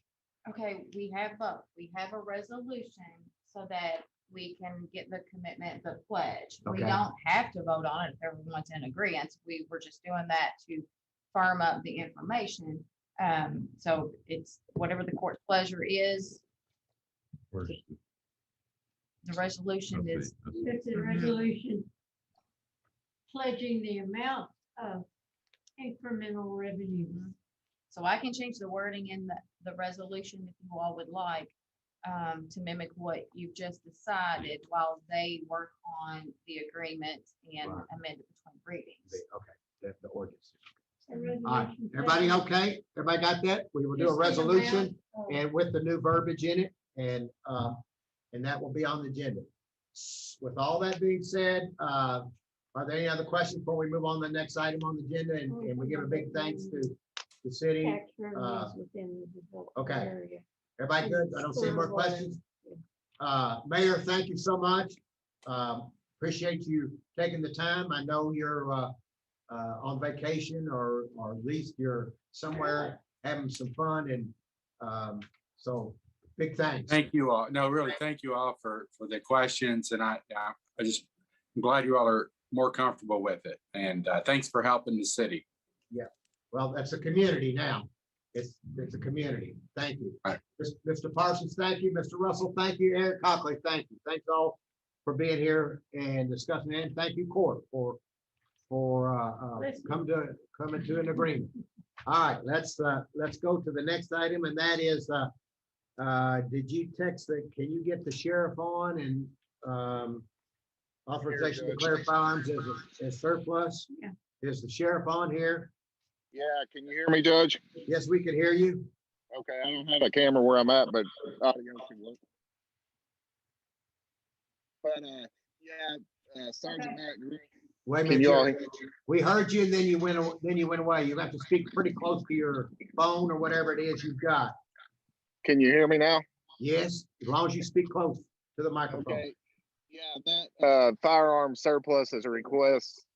Sergeant Matt Green's been here 26 years, and to my knowledge, he's the longest serving Franklin County deputy. So we're asking the court if we could buy his firearm for him for his retirement gift with personal funds through donations from the office, Okay, which The line- we've done this a few times in the past for folks that retire, and in the letter, we'll be transferring it, doing the paper at Mike's gun. So it'll be out of the sheriff's office name and into his personal name. okay. Squire Moore's got a question. Sheriff, Sheriff, is this the same Matt Green? I think he was the crossing guard when I was in grade school. And he's been around a long time. Yes, sir. We applaud Crossing him. guard down at Good Shepherd when I was in grade school, I believe. How about that? That's him. yeah. And he called Squire Moore jaywalking one time and arrested him. So We were that's the same one, wasn't it? we were same grade. I'm just teasing. Okay. Yes, Sheriff. All right. Any questions for the sheriff? Anybody else have a question for the sheriff on that? All right, the next item. Thank you, Sheriff. One more thing, Yes, sir. Judge. Yes, sir. I sent everyone on the court the email, but his cake and little party will be Tuesday at 11 o'clock at the sheriff's office. Anybody has time to drop by. Sheriff, if you come up short, I can donate a couple dollars towards that pistol for him. Say you're up short, get $2 from Squire Moore and frame it. Yeah. Frame it. Put that, give that as a present to Matt Green. I From appreciate Squire it. Moore. All right. Thank you, Sheriff. Thanks for the invite, and we wish Matt well and really appreciate his longevity with the sheriff's department. Thank you. Have a good evening. The next item is, Miss Brittany, are you on? This is a resolution authorizing the filing of an application for the waste tire grant program. Miss Brittany, are you on? Yes, I am, Judge. And like the sheriff, I do not have a camera set up. I will be sharing my screen here in a second. But this is a fiscal year grant that we apply for every year. This is a waste tire grant application, and it is the funding is used to, the funding is used for the actual costs incurred by the county during the grant period for the recycling or disposal of waste tires. So this is not for the amnesty program that happens once every 3 years. This is to actually pay for the disposal of tires collected from the roadside by the road department. It is a $4,000 grant that we are eligible to apply for the entire amount. There is no match. And we, like I said, we apply for this each year. So this is just a continuation for the next fiscal year. I know what you're going to ask. I was going to ask the same thing. Go ahead. I know what you're going to ask. Since you brought it up, this is Franklin County's year for the tire amnesty, isn't it? It is. We will be having our event this fall. I was on the phone with a representative from the state about 2 weeks ago, and they still do not have their fall schedule. Okay. So I anticipate knowing the date come midsummer, most likely. That is not the date for the event, but that is about the time I should have the date and the location of that event. All right. Thank you. All right. Thank you. Okay. Any other questions for Any other Brittany on that? Any other questions? No. If we have a minute, Judge, I just want to share my screen to go over something real quick related to those tires on the roadside. Okay. Let's see if I can do this correctly. Okay, so y'all seeing the county website? Yep. Yes. Okay, just so residents know, we do have a spot on the solid waste page on the website to share information regarding open dumps or illegal dumps. So what we don't want to be seeing are these tires on the roadside. We really, we would really appreciate if residents held on to their tires or disposed of them properly during, if you buy a new set, pay the fee to actually have the tire center dispose of them properly. Please don't throw them out on the roadside. If residents do see tires or other litter, you can actually go to the solid waste page and scroll down here to the litter hotline, and you can actually click this button here, which will take you to this form where you can actually report illegal dumping or litter on the roadsides, or even if you see someone littering. You would fill this out, and I do check this regularly, and we'll be able to send Billy Joe out, or somebody will go out and actually check it out. I also want to mention I've received a lot of phone calls recently and in-person visitors regarding the landfill voucher program. Residents do not need to come down to our office. The voucher program registration is entirely online. There is a link on the front page here, landfill vouchers, or on the solid waste page. You can click here, and it will take you to the online portal. You just sign up with an email address, and you input your information, and then you will receive a 5-digit ID number at this point. And that is the number, along with your driver's license, that you will need to dump at the landfill. So our procedures have not changed. So the sign up is entirely online. And if you need help, you can just give me a call. My number is listed on this website. And I'm more than happy to help our residents. I just want to try to stop these roadside dumps. And I appreciate anybody that's willing to share information with me if they do see one. I would like it if you had a page on the website that I could print out to give to people to tell them how to get rid of their tires in the right way. Sure, I can put something together. Thank you. Okay. So really, you just said that there's not a right way to get rid. You're supposed to hold on to them unless you buy a new set of tires. Is that correct? Is that what you? That is one way. There are also a couple used tire dealers in the county who will accept tires. There is just a fee associated with disposing of them properly. So you would have to pay the used tire dealer to actually take those tires off your hands. Okay. Whereas if you held on to them to either Franklin County's amnesty event or, if say like next year, if you miss our event this coming fall, you could wait till next year and go to any other waste tire collection event that is held in the state. Yes, if we could put that information, I think that when I tell people, they just go out of their heads. So to hand them something. Yeah, I just double check here. There is a frequently asked questions section at the end of that solid waste page. Oh, See here, I'll share this again real quick. yeah. At the bottom of the solid waste page, there's actually what do I do with waste tires. So it does talk about the establishment of the waste tire or the tire amnesty events. So that's right here. But I will add some information regarding, used tire lots and other things of that nature. And I'll double check our Frank Waste app just to make sure all that information is in there. All right.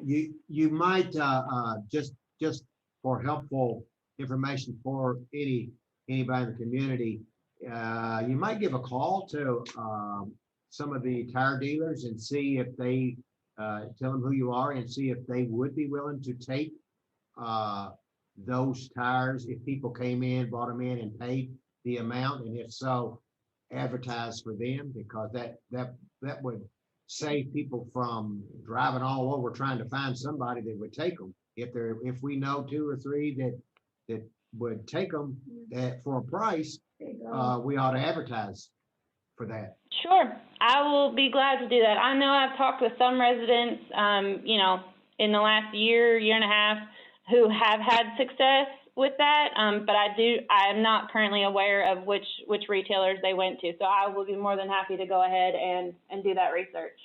All right, thank you, Brittany, and we appreciate it. And any other questions for our solid waste coordinator? All right, thank you. All right, the next item, Mr. Mitchell, you're on for a couple items. The resolution approving the projects recommended by District 5, as well as some bids. So the floor's yours for 2 items. Yeah, can you hear me? We Yeah, can hear you.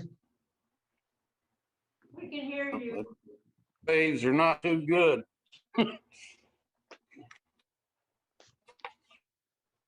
We hear you. State turn, okay, the state of turns roads, and I guess you all got all this information. John, you're not coming through at all. You're Garble. are you using your phone or your computer? Can you use your phone? Isn't that how, have we seen that? Squire Sebastian, did you end up using your phone to get through? Yes, sir. I typically use my phone in case I need my computer to look up something. Yes, sir. Okay, John, can you use your phone and use that meeting number and talk with us? Your voice is really garbled. Andrew, Yeah, there you go. Good. There you go. There you go. Great. A little better. I don't know. The air must have changed direction. Keep going. Now we can hear it Okay. all. Well, like I said, there it is. It ain't working, John.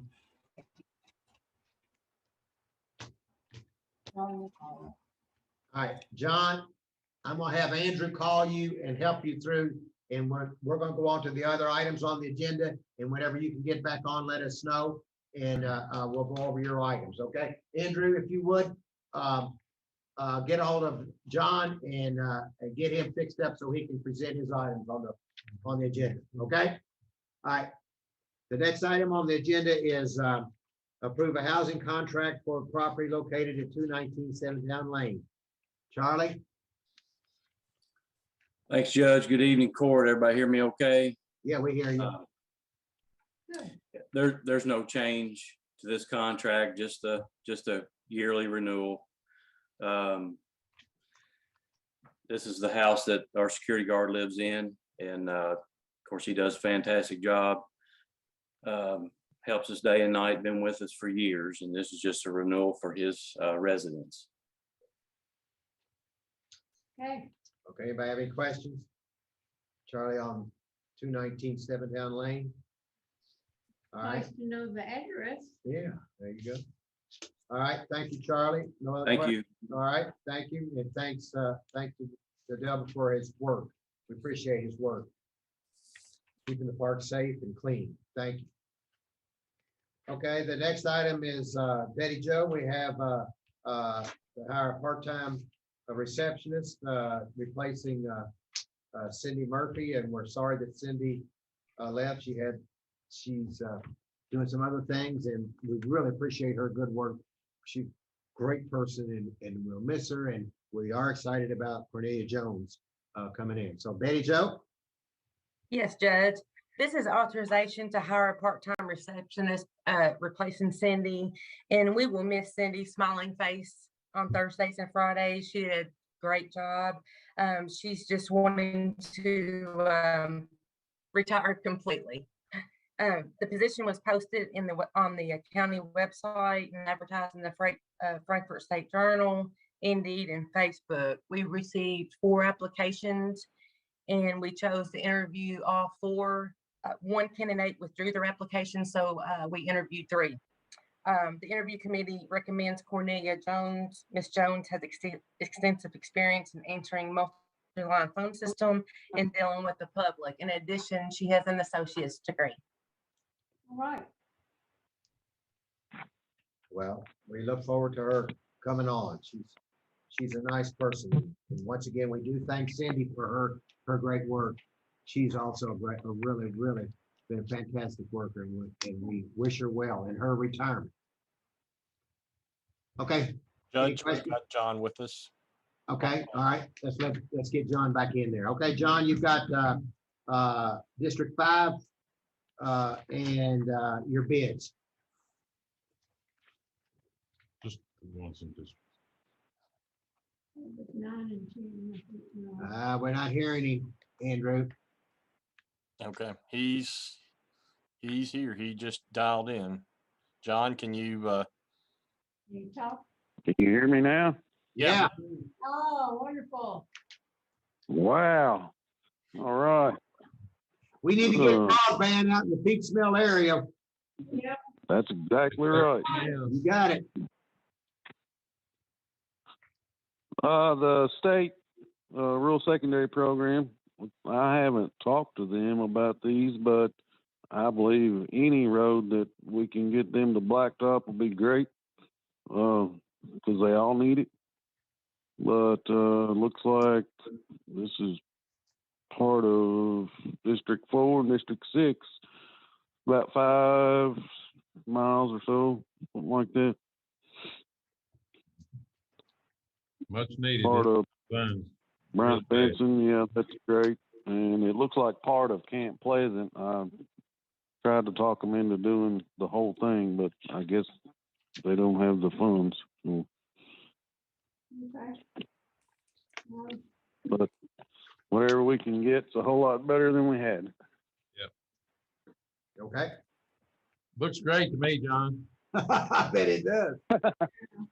Always money going out to Squire Mowers, isn't it? Yeah. Notice that. All right. Any questions? Okay, go ahead, John, with your bids. Okay.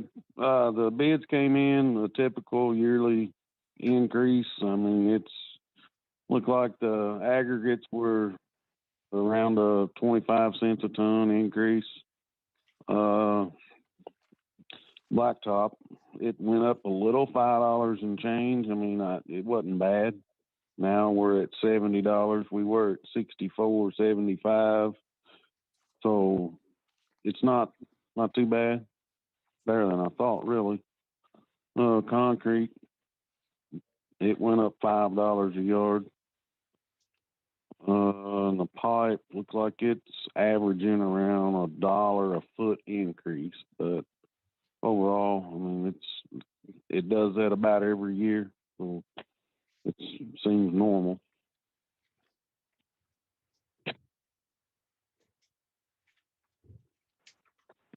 Okay, John, is that it? That's all I've got. we got the pipe. He mentioned why going Oh, up to right. $1 a foot. Oh, I thought you meant that it comes to. Sorry. John, did anything go down? No. Ah, come on, John. All right. All right. Yeah, any questions for John on his two items? Squire Tracy's had a hand up, or is that just happy to see you notion? Okay, all right. Judge, if you don't mind, I guess, you know, I know Rick's or the county attorney will enjoy this and appreciate it, but any word on Shadrick Ferry? Any word on Shadrick Ferry? I know that we had gotten word that they was gonna fix it or work on it and try to fix it. So any idea where they're at on that? Well, Thank you, Squire. It's falling into the river slowly. Believe me, I know, buddy. I know. Thank you. well, the good news is that I got an email about 2 weeks ago from Bobby Joe Lewis, who is Secretary of Road Fund, and she says that it is the forms have been sent to District 5, Matt Bullock, and that was the process. I asked her that at our conference, and what's the process for discretionary funds, and she said that they have sent those forms over, and when they get those back, we'll be ready to go. So we didn't expect to get it before July anyway. So I mean, get it paid. So we're hoping that and anticipating by fall or this fall at the latest. I hope it's more than paving. It is. They know that. Okay, good. Thank you. Okay. Thank you. All right. The next item, authorization to approve board appointments. The first is a library board. These names were submitted by the library board. They are number one, Cheryl Sandifer to replace Natalie Wilkerson. Manjo Shanker to replace Bob Kellerman. And a reappointment of Mary Lynn Collins. Those are for the library board. Are there any questions on the library board? Appointments, new appointments, and reappointments. Okay, the next one is the Farmdail Water District. This is a new appointment, Scotty Woldridge, and he will replace Richard Tanner. Any questions on the water board? The next is a reappointment to a full term on the Planning Commission. This is to reappoint Daryl Sanderson, appointed to a partial term in January of this year. This will be a full term. He took someone's spot. I can't remember who that was, but anyway, Squire Muller. Thank you, Judge. Yeah, I guess just on all these, would it be appropriate? Would you mind saying maybe if other people applied, just so we have a feel for, you know, each area, if we're getting interest or not? Okay, the library board is it's submitted to me by the library, so that doesn't count on that. Yes, the Farmdale Water District, remember, you all did not approve Richard Tanner. He had applied, and Daryl and Scotty Woldridge had applied. So you turned Mr. Tanner down, and so that's what Mr. Woldridge is coming to place. The Planning Commission, no, I have not gotten any one for the Planning Commission. The next one, zoning adjustments, I have not gotten anyone appointed for that. The Convention Commission, these are recommended from the Tourism Commission. The Ethics Commission, I have not gotten anyone to apply from that. The Tax Appeals Board, this is a reappointment of a gentleman who applied last year and got put on the board and on a short term, and is being reappointed to a long term. So that's the best I can answer on those. That's perfect, Judge. Thank you very much. Okay. Yeah. Squire Sebastian. Thank you, Judge. And I just wanted to follow up to Squire Muller's point. Finding a way to ensure that our community is aware of impending vacancies encourages those who may have the talent, skill, and ability to see an opportunity to serve their neighbors. And maybe, I don't know how that has been done in the past to put that word out there, other than potentially some of the counterparts here on the court reaching out to individuals who they may be aware of or may have heard through others who are interested.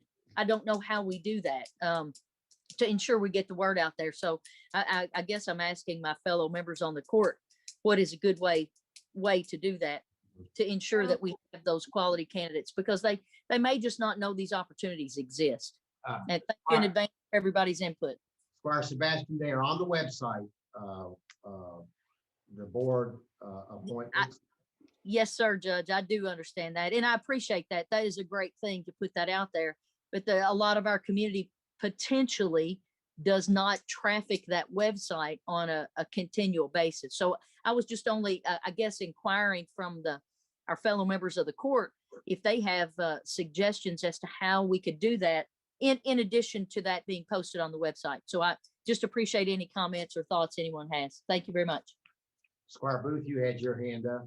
Oh, well, when I was first elected to the court, I asked that the boards and commissions be listed on our website, and it was done. And what they did, what they were responsible for, what each board and commission was responsible for. And on some of them, they had the members listed. And some of them they didn't. I don't know why exactly. And how long they were appointed for. And that is the first time that it was on the website. And that was 2015. Well, that's the first time we had a website too, so. Good point. That's a good thing. Okay. I think just reaching out with our networking, and we all have a big group of folks that we bounce ideas and information off of, Facebook, social media, and just talking to our neighborhood associations and folks like that, letting them be aware of upcoming vacancies or terms expiring. I think it's up to us. I think neighborhood associations are especially good, and we should be aware by asking, I guess, when they are and where they are. Yeah.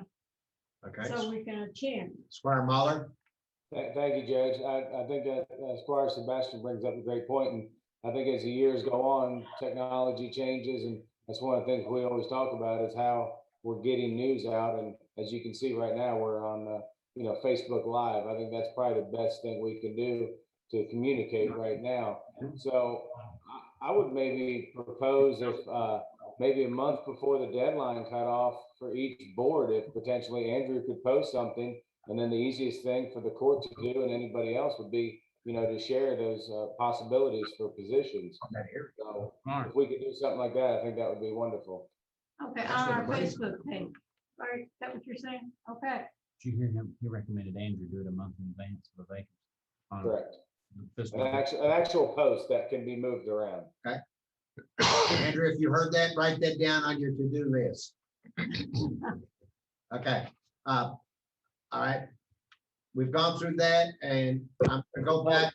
Members of the court, I just remind you, and I realize Facebook is the holy grail of some people's world, not everybody's on Facebook for a lot of really good reasons. So there's a don't cut off your face, bite your nose kind of problem, limiting other more traditional sources of advertising.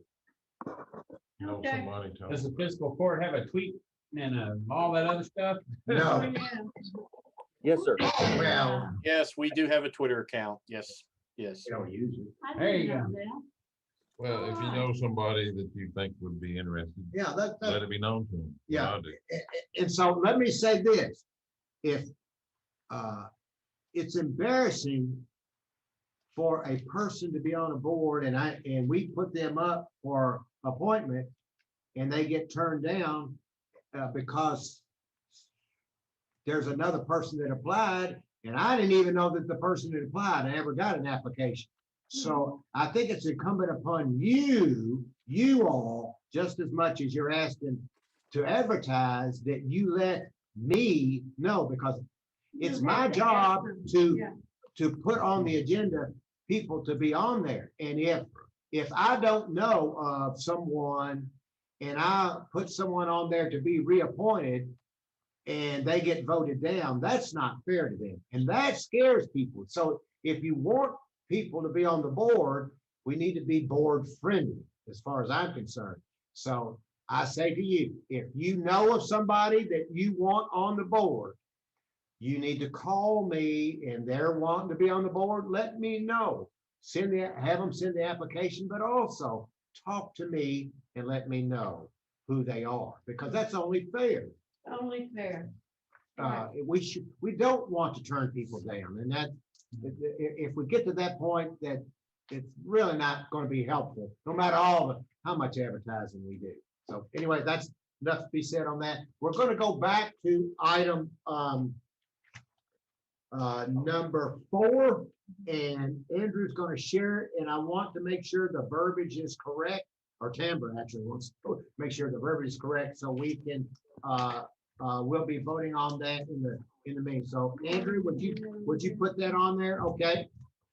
Let's go over that, and it's been corrected. Tambra's redone it, right, Tambra? Yes, but I think there may be another correction to make, and if Andrew wants to make the correction as you all discuss this, and then he can email it back to me. Squire Morris pointed out possibly adding a couple of more words there. So if you all want to just look at that, that's the only part of the resolution that I changed. I See, thought you were gonna change the tax revenues in the development area. Net Yes, new. She did. Huh? She did. She did, she changed it. She covered it. I think Squire Booth is talking about a different whereas. Third It's down there at whereas, the bottom. third. Yeah, okay, it's good. Now that's net new for Yes. public occupational infrastructure. tax, and that's net new for property tax. Yeah. Members of the body, That's can I exactly- say all that is showing on the screen that I can see is one whereas clause and the now therefore? So That's is all there, we've more- changed. That's all That's that's been all- changed.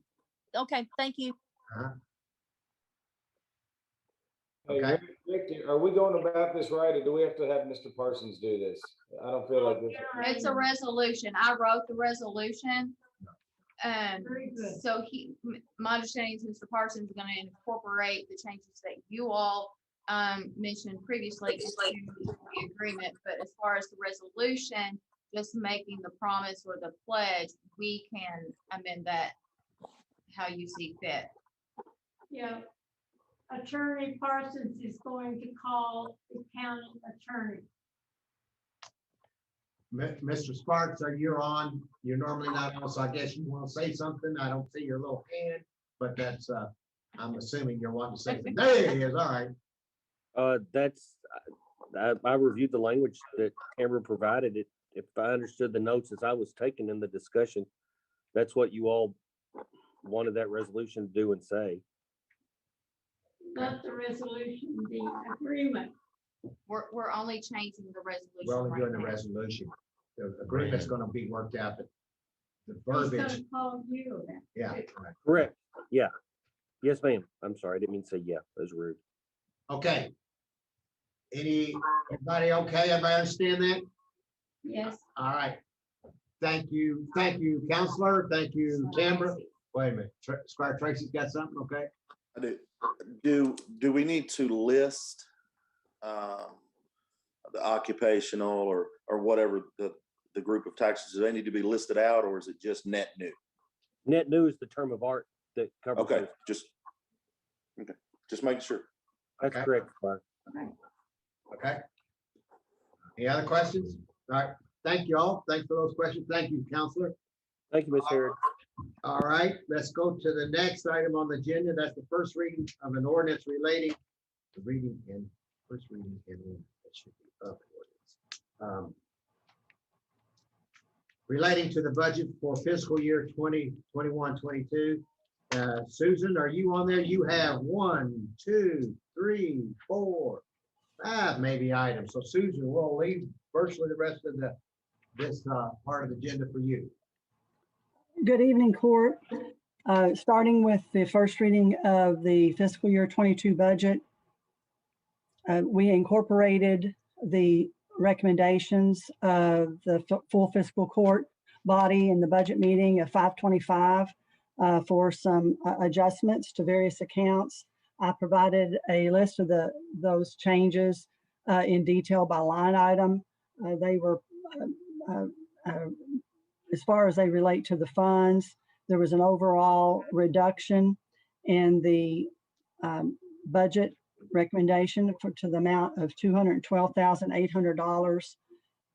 All of the changes that were made were in conjunction with information from the sheriff and the department heads that were affected by those budget changes, and they are aware.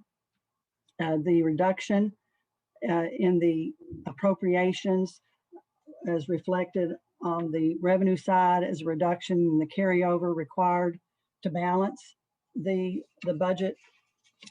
The total new balance for the fiscal year 22 budget proposed is $35,734,657 in multiple funds. There are a few highlights that we can incorporate. Probably the biggest elephant is the big blue tarp, the ARPA, with the strings attached of restricted federal funds that will be incorporated into the new budget. And then also big deal are the capital projects that we are carrying over we have contracts and begun on the renovation primarily of the jail and the energy project countywide that's being incorporated, along with a feasibility study for park development and monies for a study for the road department facility development. There are vehicles, 2 new patrol vehicles for the sheriff's office that are still included. There's a completion of the EPA portion of the grant and the fiscal courts portion of the Farmdail project for the EPA grant for the transmission lines. There is the LGA has funds in it for equipment that use the revenues that are estimated to be generated within the current year. The road fund has $850,000 worth of county funds for paving, bridge inspections and repairs, in addition to salt and maintenance materials for county roads. And then the general fund still includes the household waste collection countywide. And overall, this budget includes a CPI cost of living adjustment for employees. Are there any specific questions or information that we need to review? We've had exhaustive review. Squire Muller, I see your hand, or someone else may need to call because my view may be limited. Whoever comes. Thank you, Judge, and thank you, Susan. And Susan, thank you very much for kind of getting this sheet together that shows it all itemized. That does make it a lot easier. I did notice there was still a couple of the training incentives included in here. Could you speak on that for me, please? Those are ones that have been getting them, have been getting them since they've been in office for years. Susan, Okay. those are not new ones. Okay, Those are the ones that have always been getting. that's all I have. Thank you. Okay, And Squire Tracy.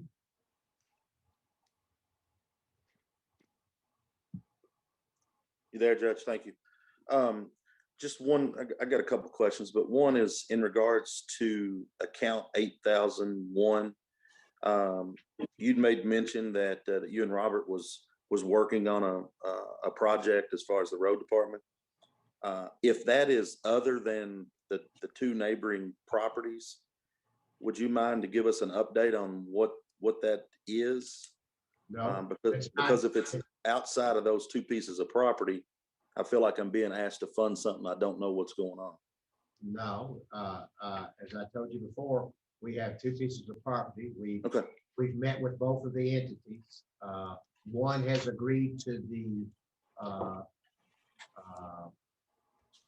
amount, and the other one has not. And so. Okay. So it is the property. Yeah, it is the property. Yeah, Okay. Thank you on that. you're welcome.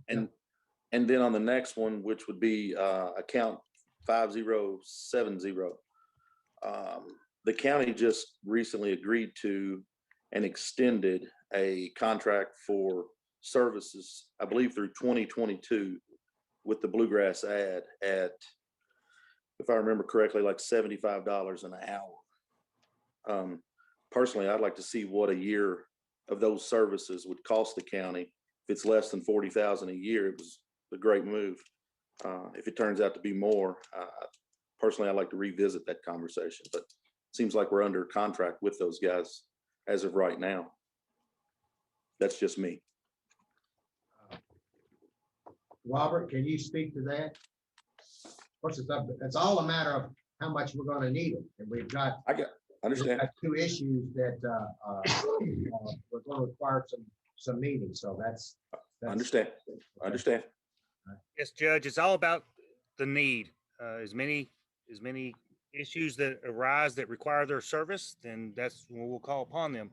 The reason that we switched it to strictly an hour agreement is because in about a month and a half, we quickly exhausted the maximum amount of nurse agreement.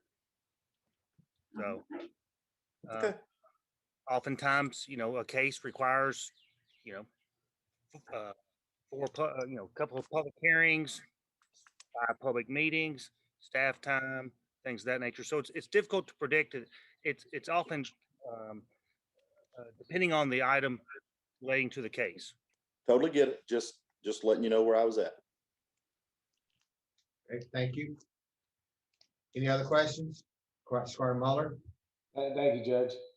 Susan, if you don't mind, can I go to line item 8001-742? It says county buildings.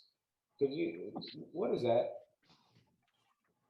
Which fund are you in? H? I'm in capital projects. I'm back at capital projects, I think. Yes, that is for 231 East Main, the Okay. shelter. And then right above it, and I believe Squire Tracy hit on this, but it looks like there's a big discrepancy for money, because I saw it's $112,500 once we take the park study out. Is it? There's $100,000 provision for design and engineering study related to the road facility, and then $12,500 for the ESG monitoring. Okay, I don't know anything about the, Judge, can you maybe speak on the $100,000 for the design stuff for the, is that the road department? Yeah. I told Susan I want to put some money in because we're committed to the road department, and so we put in $100,000 to get the design, or to get to start an RFP to look at design build for the road department. So is that in Maybe the more, maybe less, but that's to start the process of getting a new road department built. Well, I'm fine with that. It's just the first I'm hearing about it. So that's why I was just curious, I would love No, to we kind of we know. said it. No, we said it several times during our budget process. Matter of fact, last time at our last meeting, I said, because Scotty Tracy just asked me about, I just said last time about it. He was asking about whether it was the properties or something else. So you may not have heard it. I'm sorry, but Well, I believe you said it was for the properties, but now Susan's saying it's for a study. So I'm a little confused. I'm happy to be building the road department. I would just like to kind of know about it. okay, well, I'm telling you, it is not about the properties. It is not about, there's not monies in there for the properties at this time. It is monies there. I put in as part of a capital project fund to start the RFP process to build the new facility, or design the new facility. The properties are could be, based on what we know now, could be eaten up in another part of the budget. They weren't that expensive. I'm happy to hear it. I mean, it's well overdue. I just would love to hear about it. And will that go through a committee or anything, or is that just going to be handled internally? No, we talked about it a long time ago. We had to go through a process. We went to Mr. Sparks to look up the deeds, to find out who owned the properties, to find out what we need to do. And I've updated you all, told you that we've met with the two people, the one firm and one person that about it. And matter of fact, we went in closed session and talked about it. Oh, no, I understand the real estate, Judge. It's just $100K for the design study. That's the first I'm hearing about it. So I'm good. Well, it's just, hey, I don't know about, I know I've heard you say you are, so I don't know why you're asking me about putting money in for something you want. Oh, Judge, I am happy the money's in there. All I'm saying is a little transparency. I don't know if anyone else on the court knew we had $100,000 in this budget for a design RFP for the road department. Well, I don't know. I can recall 3 times it has been said that we had it in there, what the capital projects were for. 3 times. Now, whether you heard that or not, I'm sorry, but okay, be happy about it. It's in there. So I am, not a Judge. matter of not being I would transparent. just like us to be more transparent. I'm fine. Thank you. Okay, we'll do it 4 times then if that's what's needed. Whatever it takes is be needed to let you know that we put money in there for starting the process to build a new road department. I have a question. Okay, Spire Booth. I thought there was a category for professional services and that you were putting studies, anything that had to be done by a professional firm dedicated to that. It would be under the capital projects, maybe. Engineering, probably. Maybe. No. Robert, well, Susan, you can answer that. I'll say that I don't have the first document in front of me, but I'm pretty sure that there were notes that had a narrative that had the park study. It may have just said road or facility, something like that, vague. It may have not actually specified the dollar amount or highlighted it in the dollar amount explicitly, but there has been reference to a provision for professional services associated with development of road facility. I'll say that any acquisition of property would not be charged to this line item. It would require a budget amendment for any acquisition of property in the form of an amendment or a transfer for property acquisition. So You just showed it to me. I'm sorry. Yeah. In your page 8. It's under capital projects, professional services, and county buildings are under capital projects. $500,000 basically. Squire Tracy. Thanks, Judge. So just to make sure that everybody's clear, when it comes to that 8,001, that additional monies is for an RFP to be issued and for a study to be sought out to design the layout and a facility for a new road department building. That money is explicitly for starting the process, whether that's the design, whether that's whatever that is, starting the process to come up with a plan to build a new road department facility at the property that Okay. they're on. Okay. And that, so to circle back to my question earlier, when I asked, was that additional money for the property? That was not an accurate statement. So that's still being negotiated, correct? That properties. That is not additional, that is not money, as Susan just said, that's not money for Okay. the property. Okay, just trying to make sure I keep my notes clear. Okay, all right. Now, next question would be, obviously, I don't think anyone, or I would say I think everyone is for a new road department facility. I know I've been for one for about going on 7 years. How far along in the process are you all? Will there be a road department committee meeting? Just so we can get updated on where we're at? What's the next step in regards to that, sir? Next step is you pass the budget and the budget gets passed, those monies are there. Then in July, we start the process. We can start with the road committee and sit down and meet and talk about how we do the RFP. But the first step in everything we do is money. And Okay, so there hasn't, okay, I totally get it. So there hasn't been any work already done No, in regard, okay, okay, there's work being done now on to try property. to procure the properties. Okay. That's the first part of this. The second Okay. part is money in the budget. The budget gets passed. We have monies to start looking at, send out RFPs, the process. And so that's pretty normal how we do things. Totally get it. I just want to make sure that my notes, that I go back and recorrect some of the things that I heard. So just trying to make sure my notes are clear. So thank you so much. You're welcome. That's what Sherry says all the time. Squire Sebastian.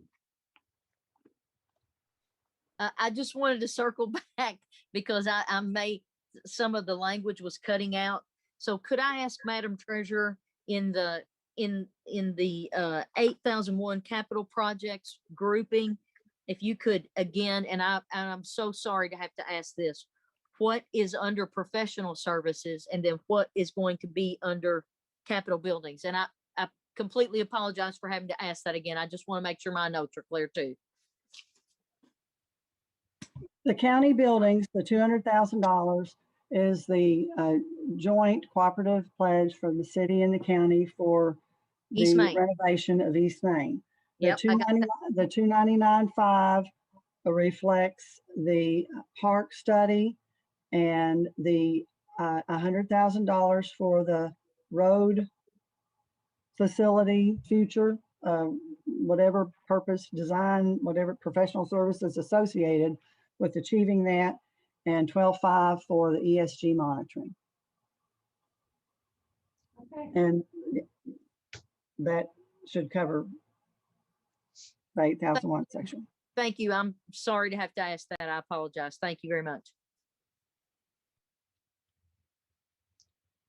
Okay, now, all right, Squire Black. Madam Treasurer, do you recall the percentage of deduction you took off on utilities in the buildings that will have about 85% of the energy savings contract performed by the start of the fiscal year? I don't recall off the top of my head. I know the majority of the savings was at the jail, and the jailer was very involved in the committee and reflected those numbers in conjunction with the ESG professionals in his budget recommendations. But overall, no, I don't remember. Okay. I was thinking it's about 15,000-20,000 that he in savings. And he said we don't, We're looking at 60. I know, but it only helps us. It doesn't hurt us, and we just don't spend it. Okay. Judge, I can answer that if you need me to. Okay, great. Thank you, sir. The ESG professionals advised me it'd be somewhere around 50,000, and we cut our utility bills 30,000 just to be safe. We went from 290 to 260. Okay, thanks. Thank you, JR. I appreciate that. Thanks. Okay, now, just being conservative. Sure. Uh, Hot summer, cold winter. Well, they have to pay ESG according to them. If Well, they it's have- guaranteed. It'll be guaranteed savings, so we can't lose. Okay, I don't see any other questions. Susan, would you continue on? And I'm not sure where you are. Please tell me where you are, and so we can catch up, be with you. We're still on, We're on the the annual standing order, pre-approving certain recurring expenses. Okay, doke. This, I- as 14. this is a continuation of all the line items that we ask for payment from Department for Local Government each year. Otherwise, everything has to wait until court to be approved. So this is the standard laundry list that they allow, and we're just doing the same thing as we've yeah, for assurance. The next item would be first reading of an amendment to our current year's budget. Okay. And the current year, there are multiple funds and multiple line items that I'm recommending that we go ahead and incorporate additional revenues for the purpose of covering certain shortfalls in some areas, as well as to just provide a contingency for transfers before the end of the year for line items to make it more administratively efficient. All of the money that's being amended in is money we've already received and is over the amount budgeted in the current fiscal year. As far as the appropriations, there are some contingencies that aren't specific, but could be asked to be redistributed through budget transfers before the end of the year as needed. And then, but there are some that are otherwise specific. Obviously, most notably is our big elephant ARPA grant. And you will notice specifically that that is just a contingency. It is not for any specific appropriation area at this time. And it is a restricted fund in a standalone account. So it is, it will remain there and will show in the fiscal year 22 budget as a carryover, not new receipts, but as a carryover. So that's the most significant information related to the amendment. Are there specific questions from court? Barbara, what are the professional services that can have to increase the expenditures in the jail fund? We had a contract for federal prisoners that was renegotiated and secured a higher per diem for federal inmates, and has already resulted in higher federal inmate pay, and which was guaranteed through the contract. So now that we are recognizing those additional receipts for federal inmate pay, we are amending those in above the budget and using that amount to cover the professional services and the remainder of that amount to cover anticipated shortfalls for medical services in the jail fund. Okay, the professional services, are they classes, educational classes? No, it was a specific contractor who negotiated the federal per diem on behalf of the county. Okay, okay, thank you. all right. Go ahead, Susan, continue on. Okay, then we have budget transfers that are being requested from the park superintendent and the jailer.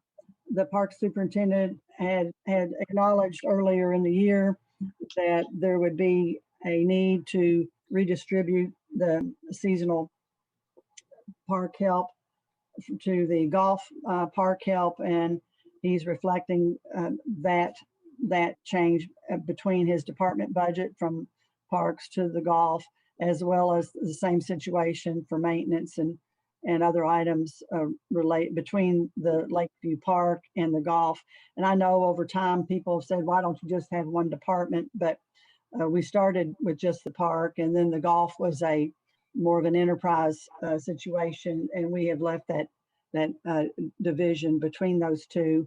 And as we know, there are some shared costs that are booked to on the park line versus the golf line. So this is all pretty much interdepartmental at Charlie's recommendation.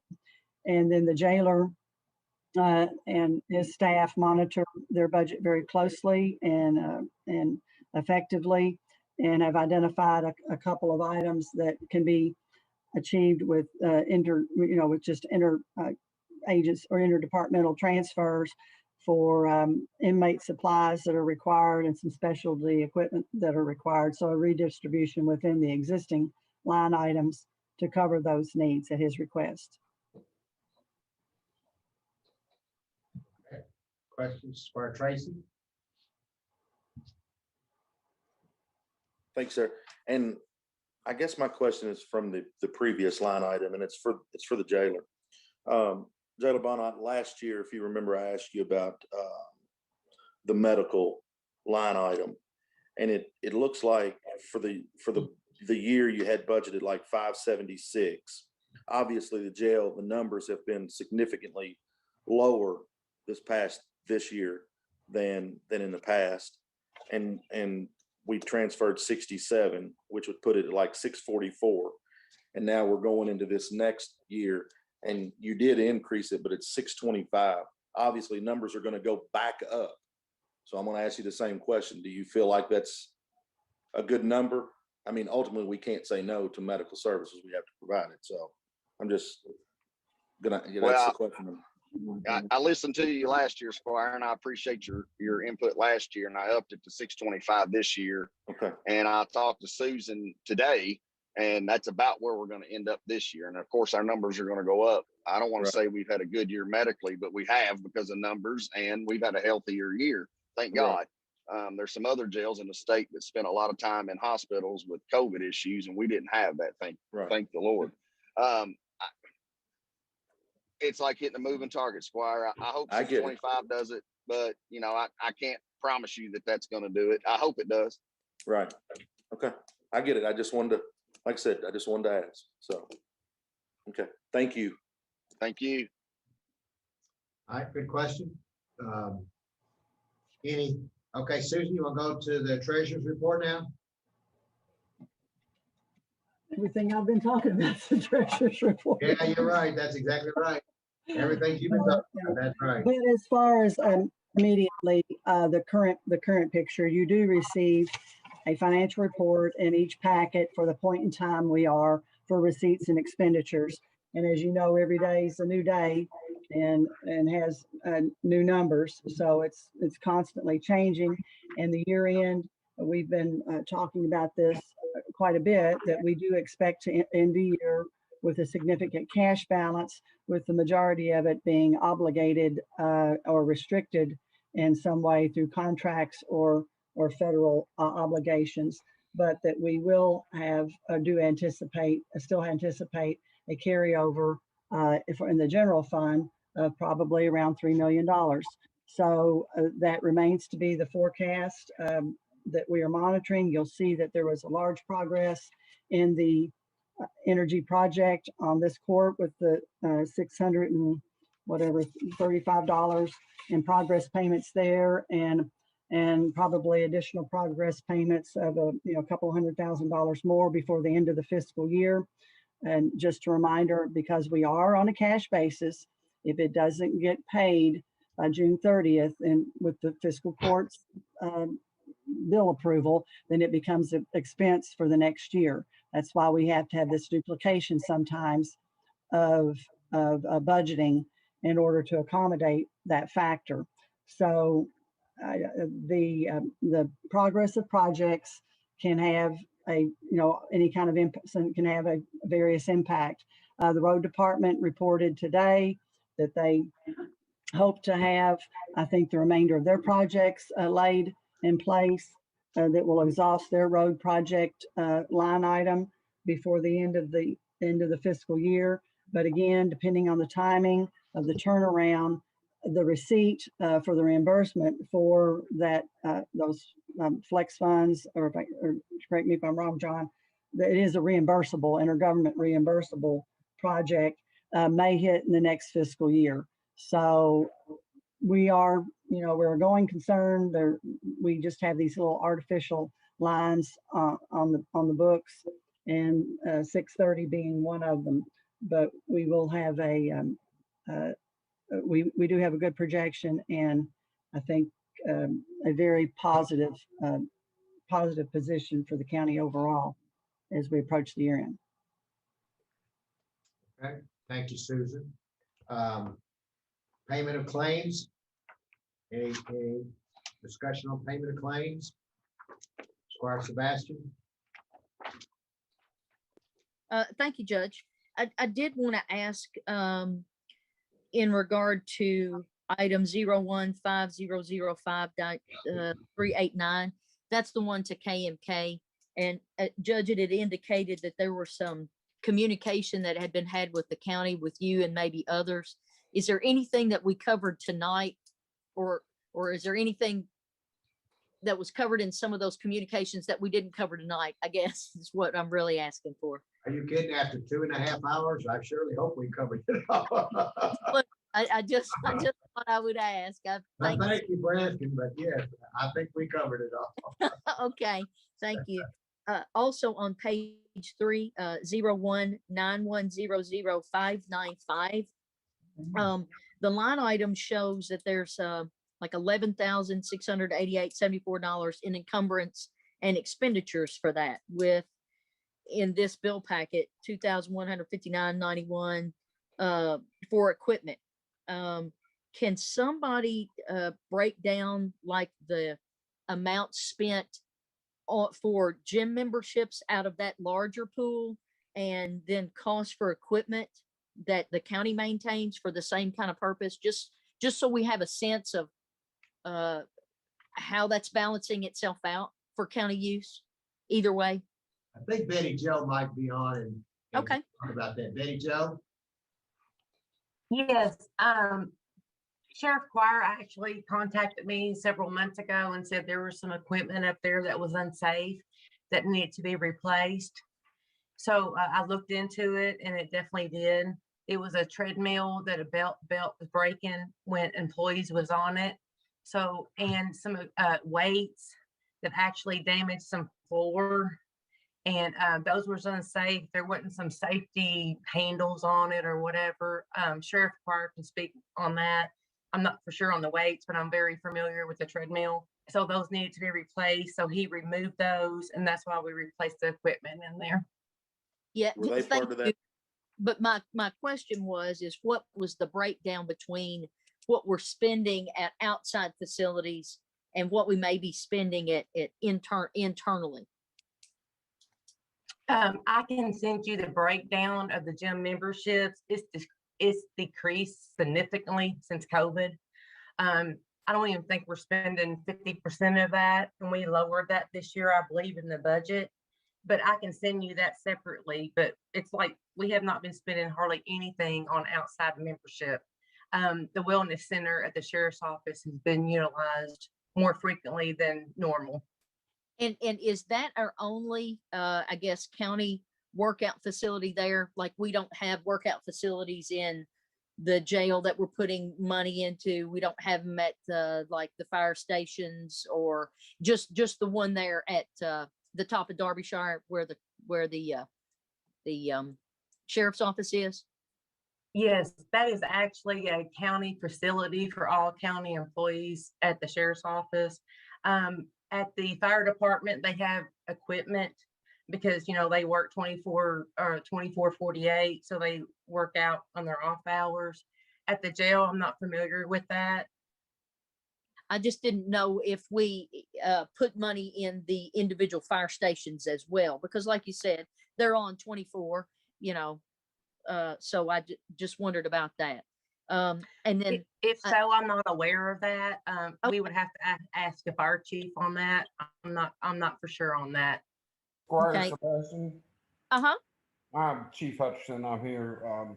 We do not necessarily buy equipment. We've had some donated to us. Okay. We've also received some grants from the Fire Commission that we were able to get some equipment. But as far as county monies go into it, we do not put county funds into the workout equipment that the guys got.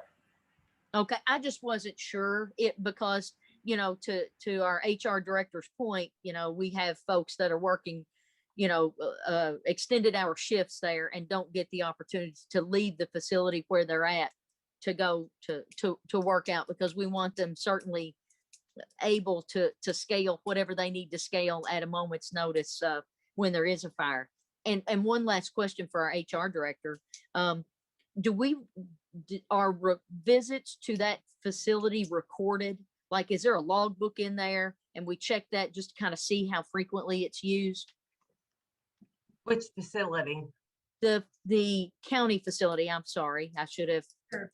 Because gyms, you have to click in with a key or a key fob. I mean, I teach at all of them. So there's a key fob for everybody. You can't get in without it. There's a sign-in sheet. Yes, there's a sign-in sheet. When you go in the door, when you unlock the door with your key, there's a sign to each employee. When you go in on the right, you have to sign in right there in the date, so we can keep up with that. And also there's cameras in there for safety and so forth if anybody needs anything. But when you walk in, it's right there on the right. Okay, thank you. Thank you very much. Okay, Squire Mahler? Can't hear you, Squire Mahler. Sorry, Judge. Thank you. Susan, if you don't mind, if I could circle back, it looks like we made some occupational tax refunds to Buffalo Trace, some pretty big amounts. Is that standard, or did something happen there? Companies, as you well know, can make estimated payments along the way, and until they actually file their taxes and do the calculations as to whether or not they have a profitability. So if you also notice on our revenue report, it's been, I think this is maybe the second or third year that we have lined out the categories for just regular net profits license payments versus extensions with estimated payments versus quarterly estimated payments, in order to try to gauge those that might be or questionable until filing times. And the company has multiple they've got multiple entities serving the location, and they have obviously presence in other areas besides ours. So oftentimes their estimates can be high, and we do question them and we do thoroughly vet them before any kind of refund is processed. But these all have been validated with the amounts paid and the tax returns that have been filed and are legitimate for return. Okay, thank you. I was assuming that's what it was, that they were prepaying. That's pretty common, but I just wanted to make sure. Thank you very much. Yes. Squire Sebastian? Oh, Thank you, Judge. I just had a couple of other questions. Under the jail fund, there are a couple of control panel repairs. Is this two separate control panels, or is it one that had to be revisited? Jared Ivana? To the best of my knowledge, it's got to do with the control room. The boards that open the doors and stuff. We can't hear you very well, Jailer.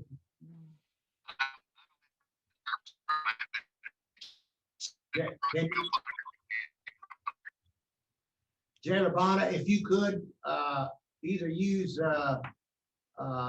your phone or another means. We're not hearing you very well at all.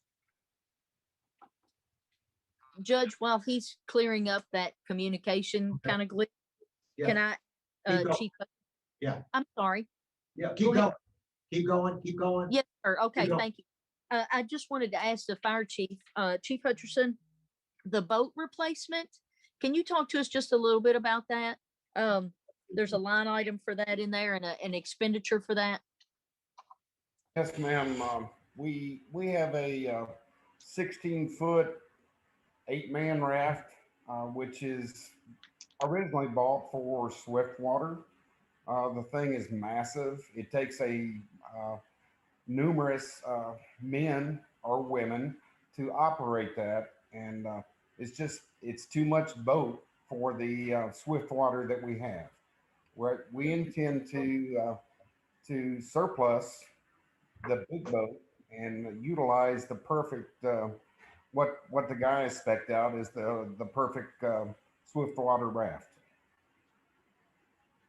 Thank you. That helps. And since you brought up the terminology surplus, I did want to circle back with our HR director.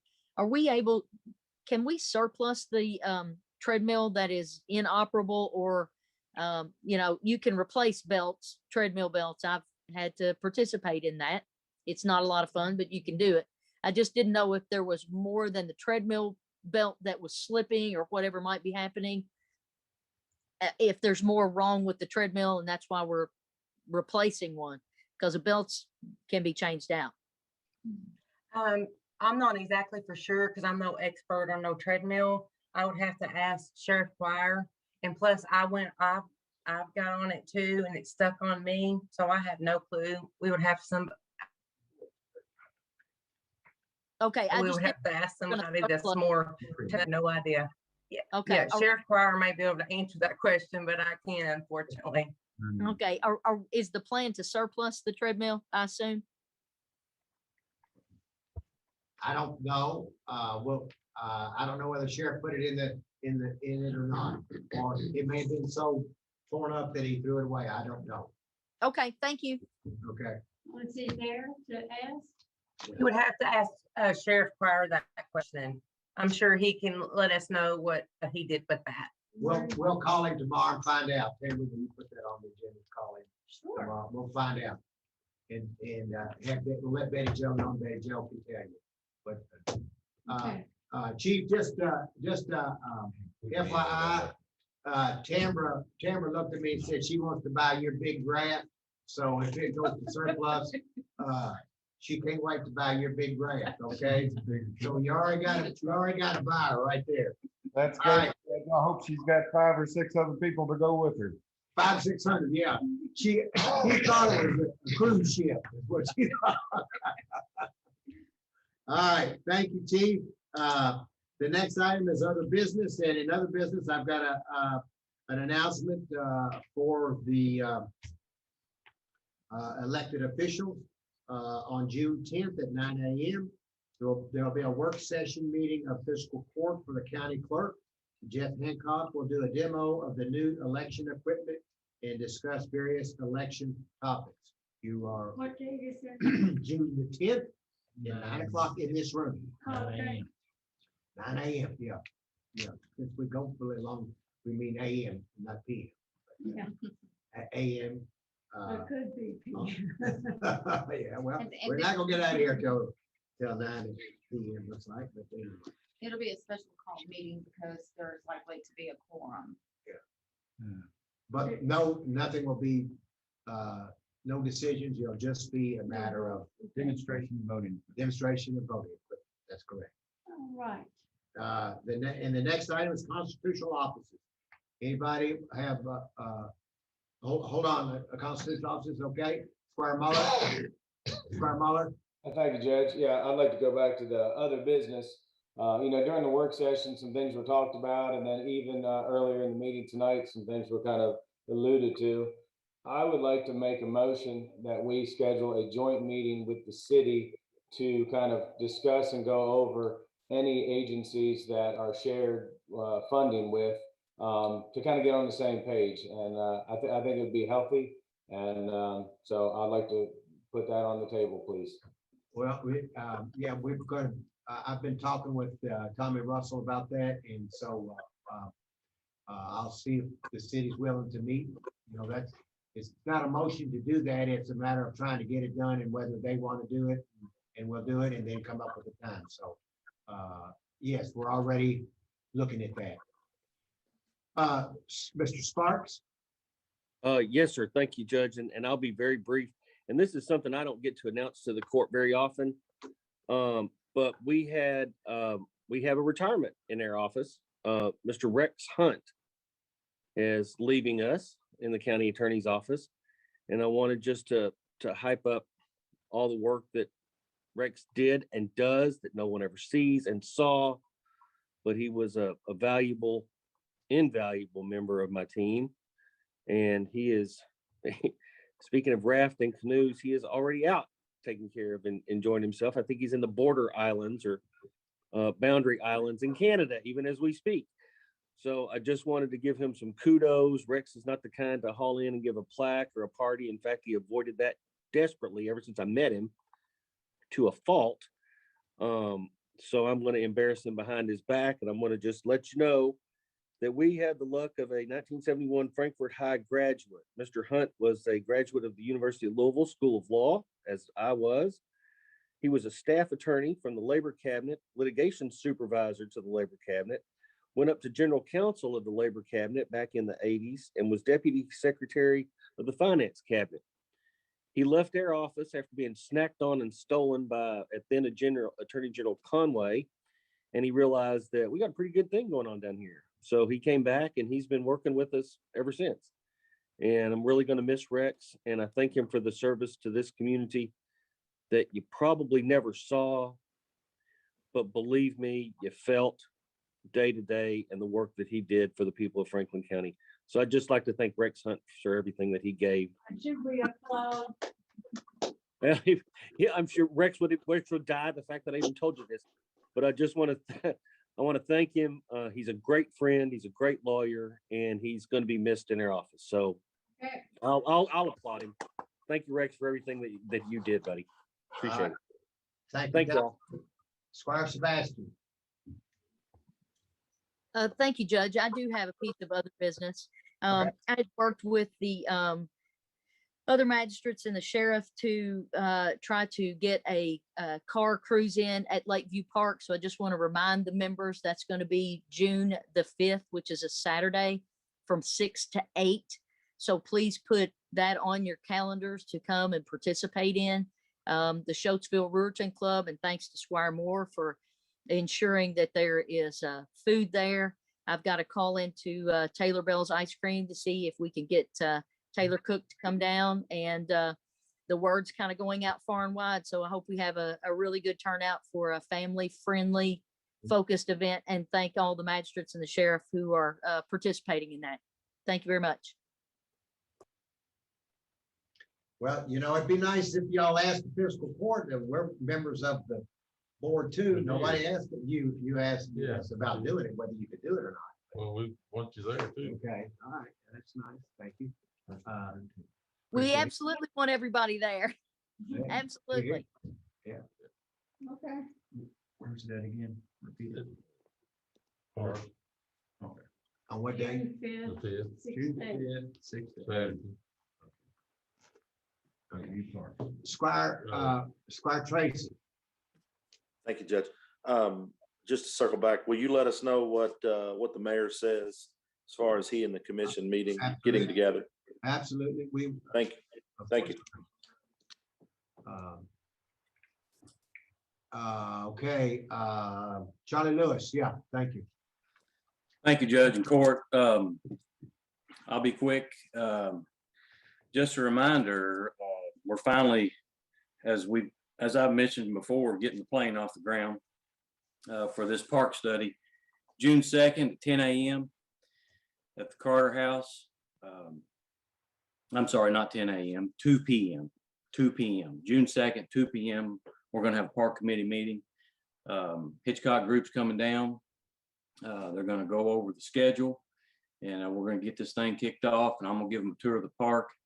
I'm in the process of sending them some information so they can prepare an agenda on their side, in addition to our agenda.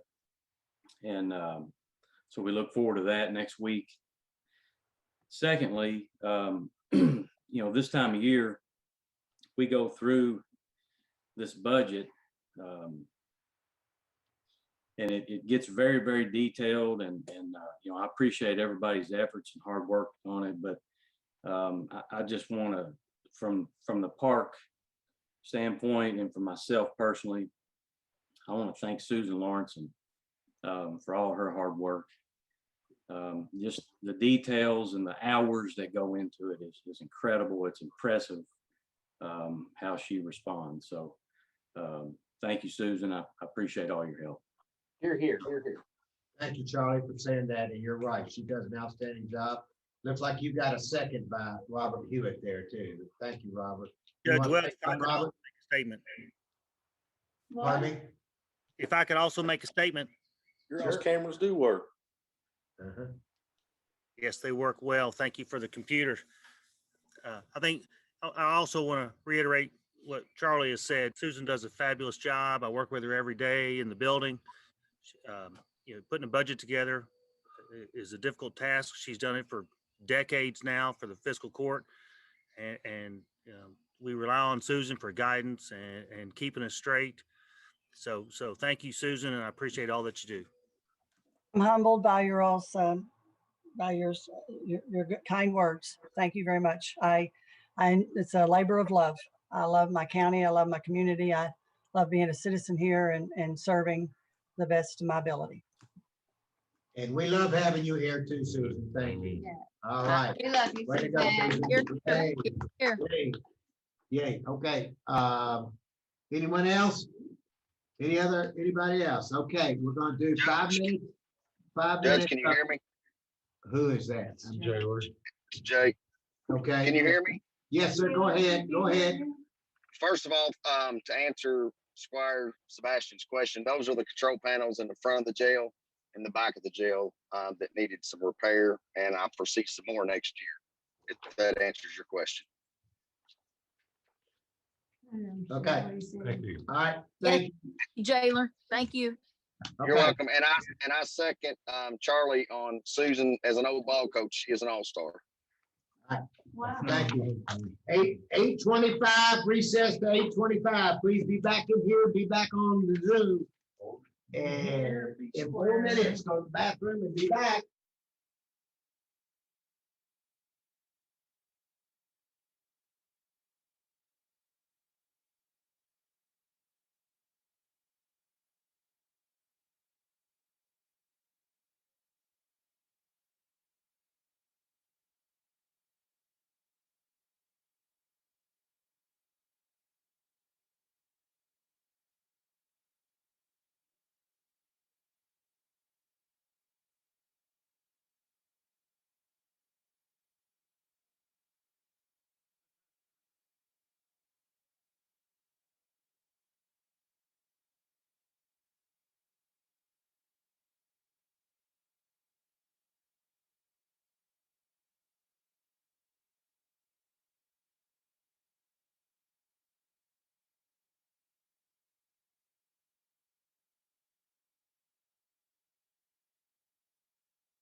All right. Welcome back. We're back from recess. This is the May 27th, 2021 Fiscal Court meeting. This is our voting session. Clerk, call the roll. Squire Sebastian, Here. Squire Blackburn, Present. Squire Muller, Present. Squire Tracy, Here. Squire Booth. Present. Squire Moore, Here. Judge Wells. Here. And let's please stand for the pledge. And our pledge today is done by Mrs. Marie's and Mrs. Bree's preschool class at Western Hills High School. Pledge allegiance to the flag of the United States of America and to the republic for which it stands, one nation, under God, indivisible, with liberty and justice for all. Yay, thank you. Thank you. Awesome job. We appreciate it, Miss Breeze, and Miss Marie's preschool class at Western Hills High School. That's awesome. That just touches your heart. Thank you so much. The first item on the agenda, or the next item on the agenda, is authorization for approval of minutes from our regular meeting of May 13th, 2021. So moved. Second. Moved and seconded, discussion. Okay, who made the Yeah. motion? I have one piece of discussion, Judge. I just want to just Okay. remind the court that there was one section of those minutes that listed you both as a squire and a judge. I'm sure that will be attended to. Thank you, sir. I'm sure it has already been attended to. All right, I fantastic. appreciate you. Thank you. Okay. Thank you, sir. You Thank got it. She's got it straightened up already. Thank Thank you. All right, I had a motion by Squire Muller and a seconded by Squire Tracy. Is that who I heard? Squire Muller, did you make that motion? Yes, sir. And Tracy, were you second? Did you second? Okay, anybody, who's the second? Who wants to do second? I'll do it. Squire Booth, thank you. All right, we've got a motion to second. Discussion, any other discussion? All right, call the roll. Squire Sebastian, Yes. Squire Blackburn, Yes. Squire Muller, Yes. Squire Tracy, Yes. Squire Booth. Yes. Squire Moore, Yes. Judge Wells. Yes. The next item is authorization to approve a contract with the Franklin County Health Department for providing preventative services to county employees through June 30th, 2022, not to exceed $20,000. So moved. Second. Squire, seconded by Squire Sebastian. Discussion, call the roll. Squire Sebastian, Yes. Squire Blackburn, Yes. Squire Muller, Yes. Squire Tracy, Yes. Squire Booth. Yes. Squire Moore, Yes. Judge Wells. Yes, and thank you, Franklin County Health Department. Thank you, Judy Manley, for your leadership and all your staff for everything that you're doing to help our community to be a vaccinated and a better place, a safe place. And we appreciate your services for our employees as well. So with that, I vote yes. The next item is authorization to approve a resolution pledging the amount of incremental revenues to be dedicated by the county to the downtown Frankfurt Development Area Public Infrastructure cost. Now, there was a change on that and everybody's seen the change. Is that right, Tim? Do I need to read that again? Everybody got that? You got it? Okay. Yeah. Is there a motion So for moved. motion for the approval and second, motion and seconded. Thank you. I did. Okay, get your district, okay? Discussion, any more discussion? All right, call the roll. Squire Sebastian, I'm gonna explain my vote. So while I desire to join my counterparts in wanting to be a collaborative partner with the city of Frankfurt, and I think we've all expressed that this evening, I'm still challenged by the 20-year commitment period. And I mentioned that several times during the evening by even offering other timeframes. So, and I indicated that obviously in the work session. So therefore, I'm going to vote no on this iteration of the resolution. Squire Blackburn, Yes.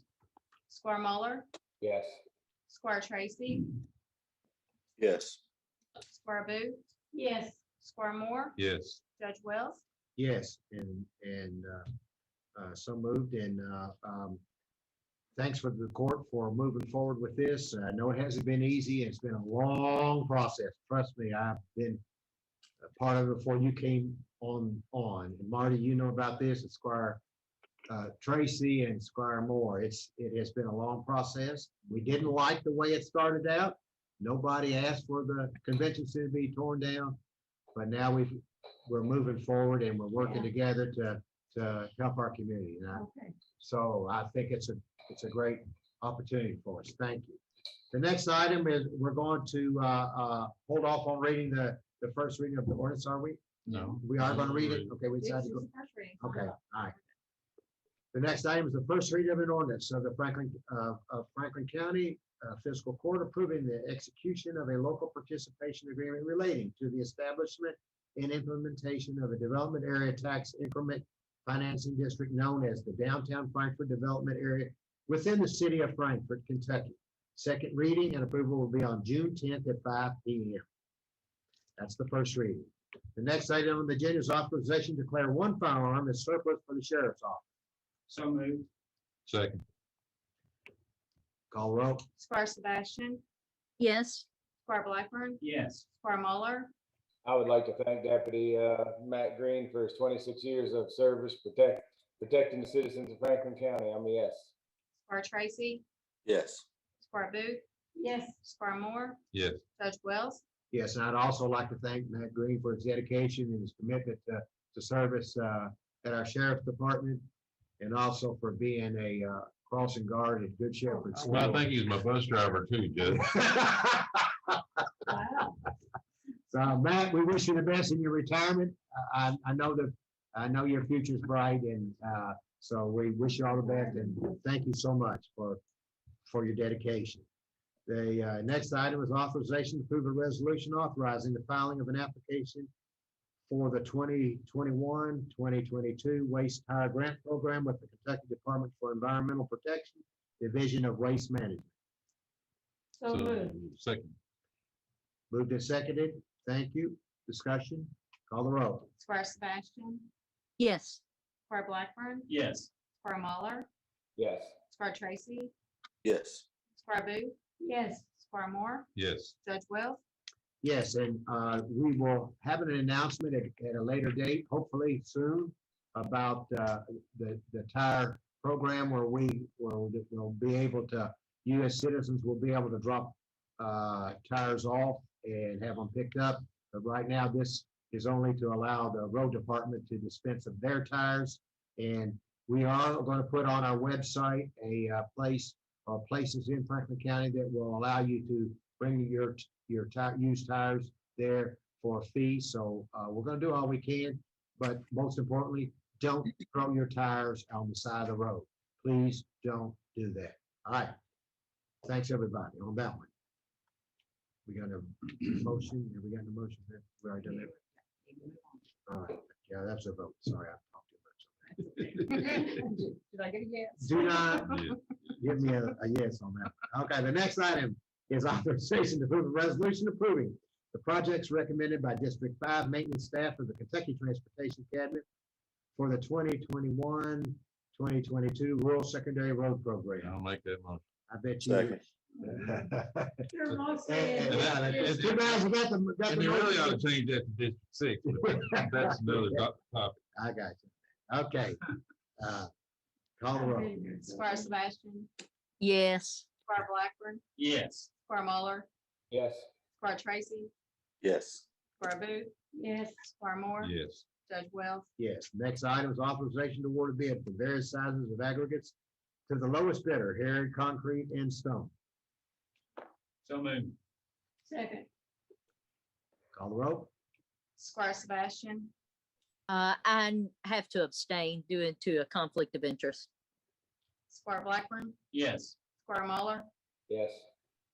Squire Tracy, Yes. Squire Booth, Yes. Squire Moore, Present. Judge Wells. Yes. Next item is authorization to award a bid for Class 1 bituminous surface to the sole bidder, H.G. Mays Corporation of Frankfurt. So moved. Second. Okay, call the roll. Squire Sebastian, Yes. Squire Blackburn, Yes. Squire Muller, Yes. Squire Tracy, Yes. Squire Booth, Yes. Squire Moore, Yeah. Yes. Judge Wells. Yes. Next item is authorization to award a bid for Class A concrete to the sole bidder, Harrod Concrete and Stone. So moved. Second. Second, okay. Call the roll. Squire Sebastian, I have to abstain due to a family conflict of interest. Squire Blackburn, Yes. Squire Muller, Yes. Squire Tracy, Yes. Squire Booth, Yes. Squire Moore, Present. Judge Wells, Yes. Next item is authorization to award a bid for N12 polyethylene pipe and fittings to the lowest bidder, Hayes Pipe and Supply Incorporated. So moved. Second. Moved and seconded. Call the roll. Squire Sebastian, Yes. Squire Blackburn, Yes. Squire Muller, Yes. Squire Tracy, Yes. Squire Booth, Yes. Squire Moore, Yes. Judge Wells, Yes. The next item is authorization to approve housing contract for property located at 219 Stephentown Lane at Lakeview Park. So moved. Second. Okay. Call the roll. Squire Sebastian, Yes. Squire Blackburn, Yes. Squire Muller, Yes. Squire Tracy, Yes. Squire Booth, Yes. Squire Moore, Yes. Judge Wells, Yes, the next item is authorization to hire Cornelia Jones as a part-time receptionist for the judge's office, replacing Cindy Murphy, who has retired again. So moved. Second. Call the roll. Squire Sebastian, Yes. Squire Blackburn, Yes. Squire Muller, Yes. Squire Tracy, Yes. Squire Booth, Yes. Squire Moore, Yes. Judge Wells, Yes, and Cindy, we wish you the best. Thank you for your service. The next item is authorization to approve the appointment of Cheryl Sandiford to the Paul Sawyer Public Library Board of Trustees for a term to expire June 30th, 2025, replacing the expired term of Natalie Wilkerson. So moved. Second. Muller, I think, and seconded by Sadat. Okay. Call the roll. Squire Sebastian, I'm excited about this. We're getting a total proponent for reading and literacy skills in getting her. So I enthusiastically vote yes. Squire Blackburn, I concur with Squire, Sebastian. huh? Sebastian. Well, I know, I just got tongue tied. I'm a yes. okay, Squire Muller, Yes.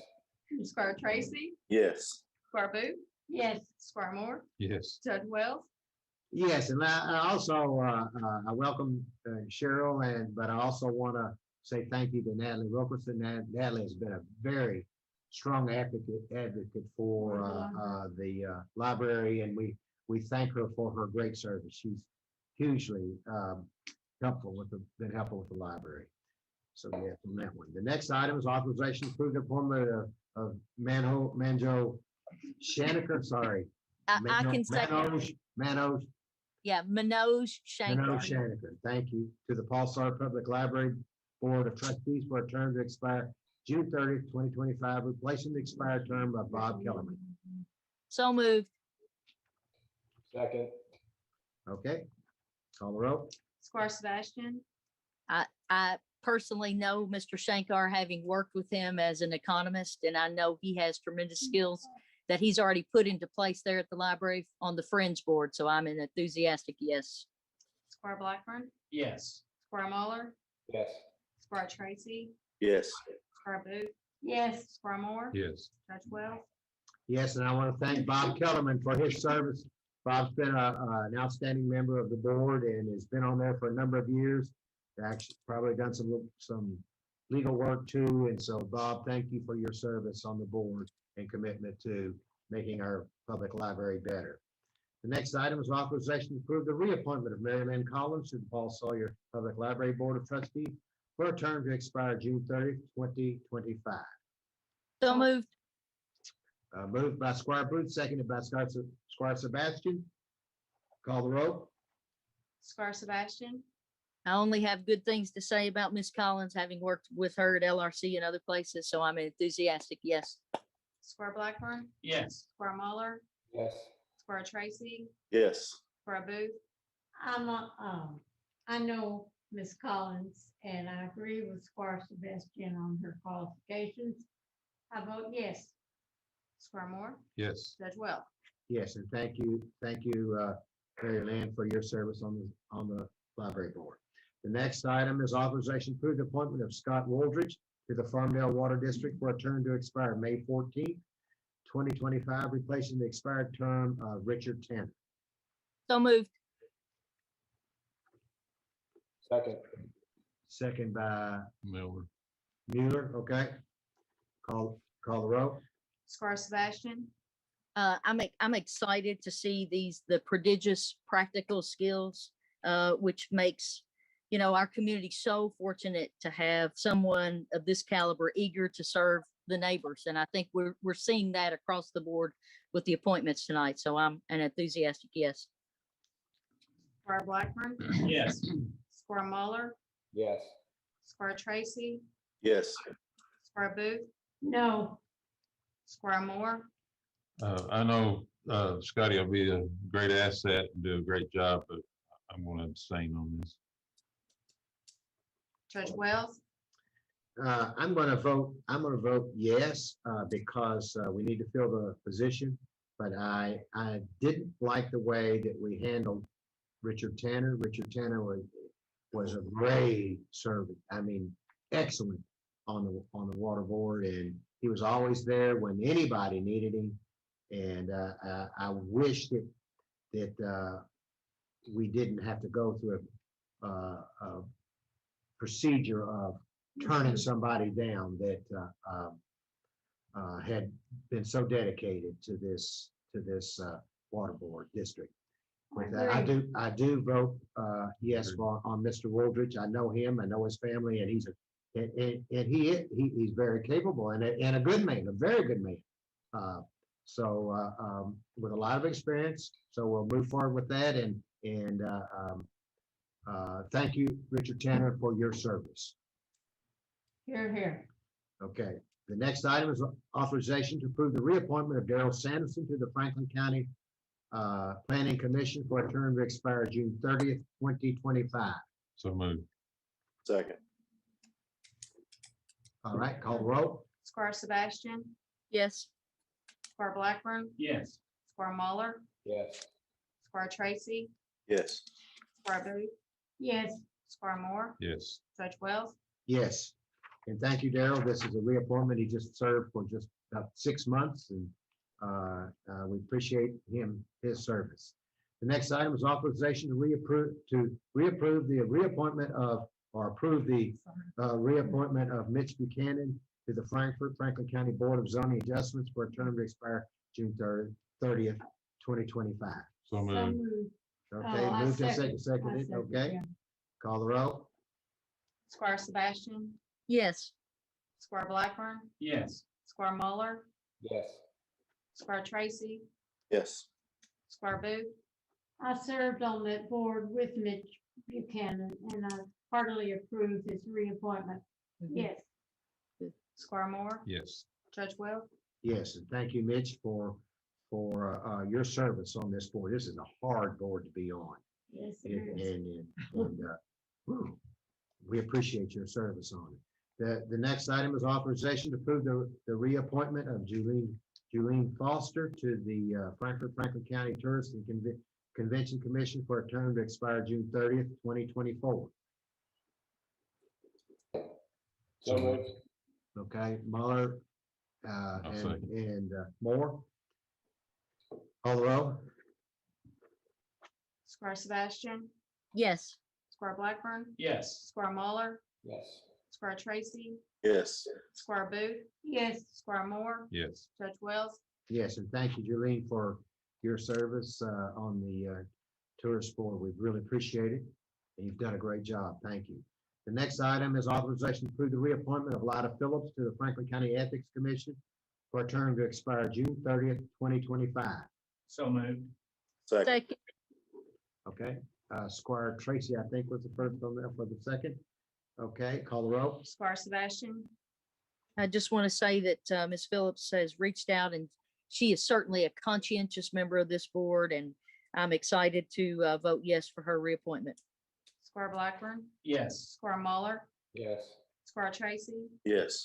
Squire Booth, I reiterate Squire Sebastian's comments. I know her too. I vote yes. Squire Moore, Yes. Judge Wells, Yes, and Lida Phillips, thank you for your service on the ethics board. You've been an outstanding member on that board. We really appreciate your service. It is a non-paying board, but she has been a very dedicated member. The next is authorization to approve the reappointment of Randolph Smith to the Franklin County Tax Assessment Appeals Board for a term to expire December 31st, 2023. So moved. Second. Okay, did you get that? All right, call the roll. Squire Sebastian, Yes. Squire Blackburn, Yes. Squire Muller, Yes. Squire Tracy, Yes. Squire Booth, Yes. Squire Moore, Yes. Judge Wells, Yes. The next item is the first reading and an ordinance related to the budget for the fiscal year 2021, 2022. Second reading and approval will be June 10th at 5 p.m. The next item is authorization to approve an annual standing order pre-approving certain reoccurring expenses. So moved. Squire Sebastian, Second. seconded by Squire Blackburn. Thank you. Call the roll. Squire Sebastian, Yes. Squire Blackburn, Yes. Squire Muller, Yes. Squire Tracy, Yes. Squire Booth, Yes. Squire Moore, Yes. Judge Wells, Yes. The next item is the authorization to approve the budget transfers for fiscal year 2020 and 2021. Did I miss it up? Oh, I'm sorry. First reading of amendment number 4 to ordinance number 2-2020 relating to budget for the fiscal year 2020, 2021. The second reading approval will be June 10th at 5. I'm sorry. I put a check by that too quick. All right, the next item is authorization to approve budget transfers for fiscal year 2020, 2021. So moved. Second. Call the roll. Squire Sebastian, Yes. Squire Blackburn, Yes. Squire Muller, Yes. Squire Tracy, Yes. Squire Booth, Yes. Squire Moore, Yes. Judge Wells, Yes. The next item is authorization to receive the treasurer's report. So So moved. moved. Second. Second, okay. Call the roll. Squire Sebastian, Yes. Squire Blackburn, Yes. Squire Muller, Yes. Squire Tracy, Yes. Squire Booth, Yes. Squire Moore, Yes. Judge Wells, Yes, next item is payment of claims. Is there a motion to deny any payment of any claims? Seeing not, so let the record reflect that the claims are ordered to be paid. The next item is authorization to adjourn. So moved. Second. Oh, yeah. Blackburn and Moore. Andrew, would you put the picture on the TV that I wanted at the end of the session, please? Authorization to call the roll. Call the roll. Call the roll. Squire Sebastian, Yes. Squire Blackburn, Yes. Squire Muller, Yes. Squire Tracy, Yes. Squire Booth, Yes. Squire Moore, Yes. Judge Wells, Yes. Andrew, did you hear me? Where's the picture that I wanted you to put up? I'm sorry, Judge. I don't have it. I'm sorry. Okay. I took a picture of the American flag and I wanted it to be shown because this weekend is Memorial Day weekend. And I flying the flag in my house and I'm gonna encourage all residents of Franklin County to You did the same? display the flag. Yes. All right. So remember that Memorial Day weekend, we memorialize those people that have given their lives, the veterans, the soldiers, the men and women that have given their lives to keep this country safe and free. And so everyone, please, don't just have a good weekend, but take time to Safe. reflect upon those people that have given you the opportunity to have such a great weekend. So God bless all the veterans that have served us. With that being said, we are adjourned. Thanks, everybody. And we will see you at our next meeting, which will be June 10th. Thank you. Squire Blackburn, you want to tell us? That was it.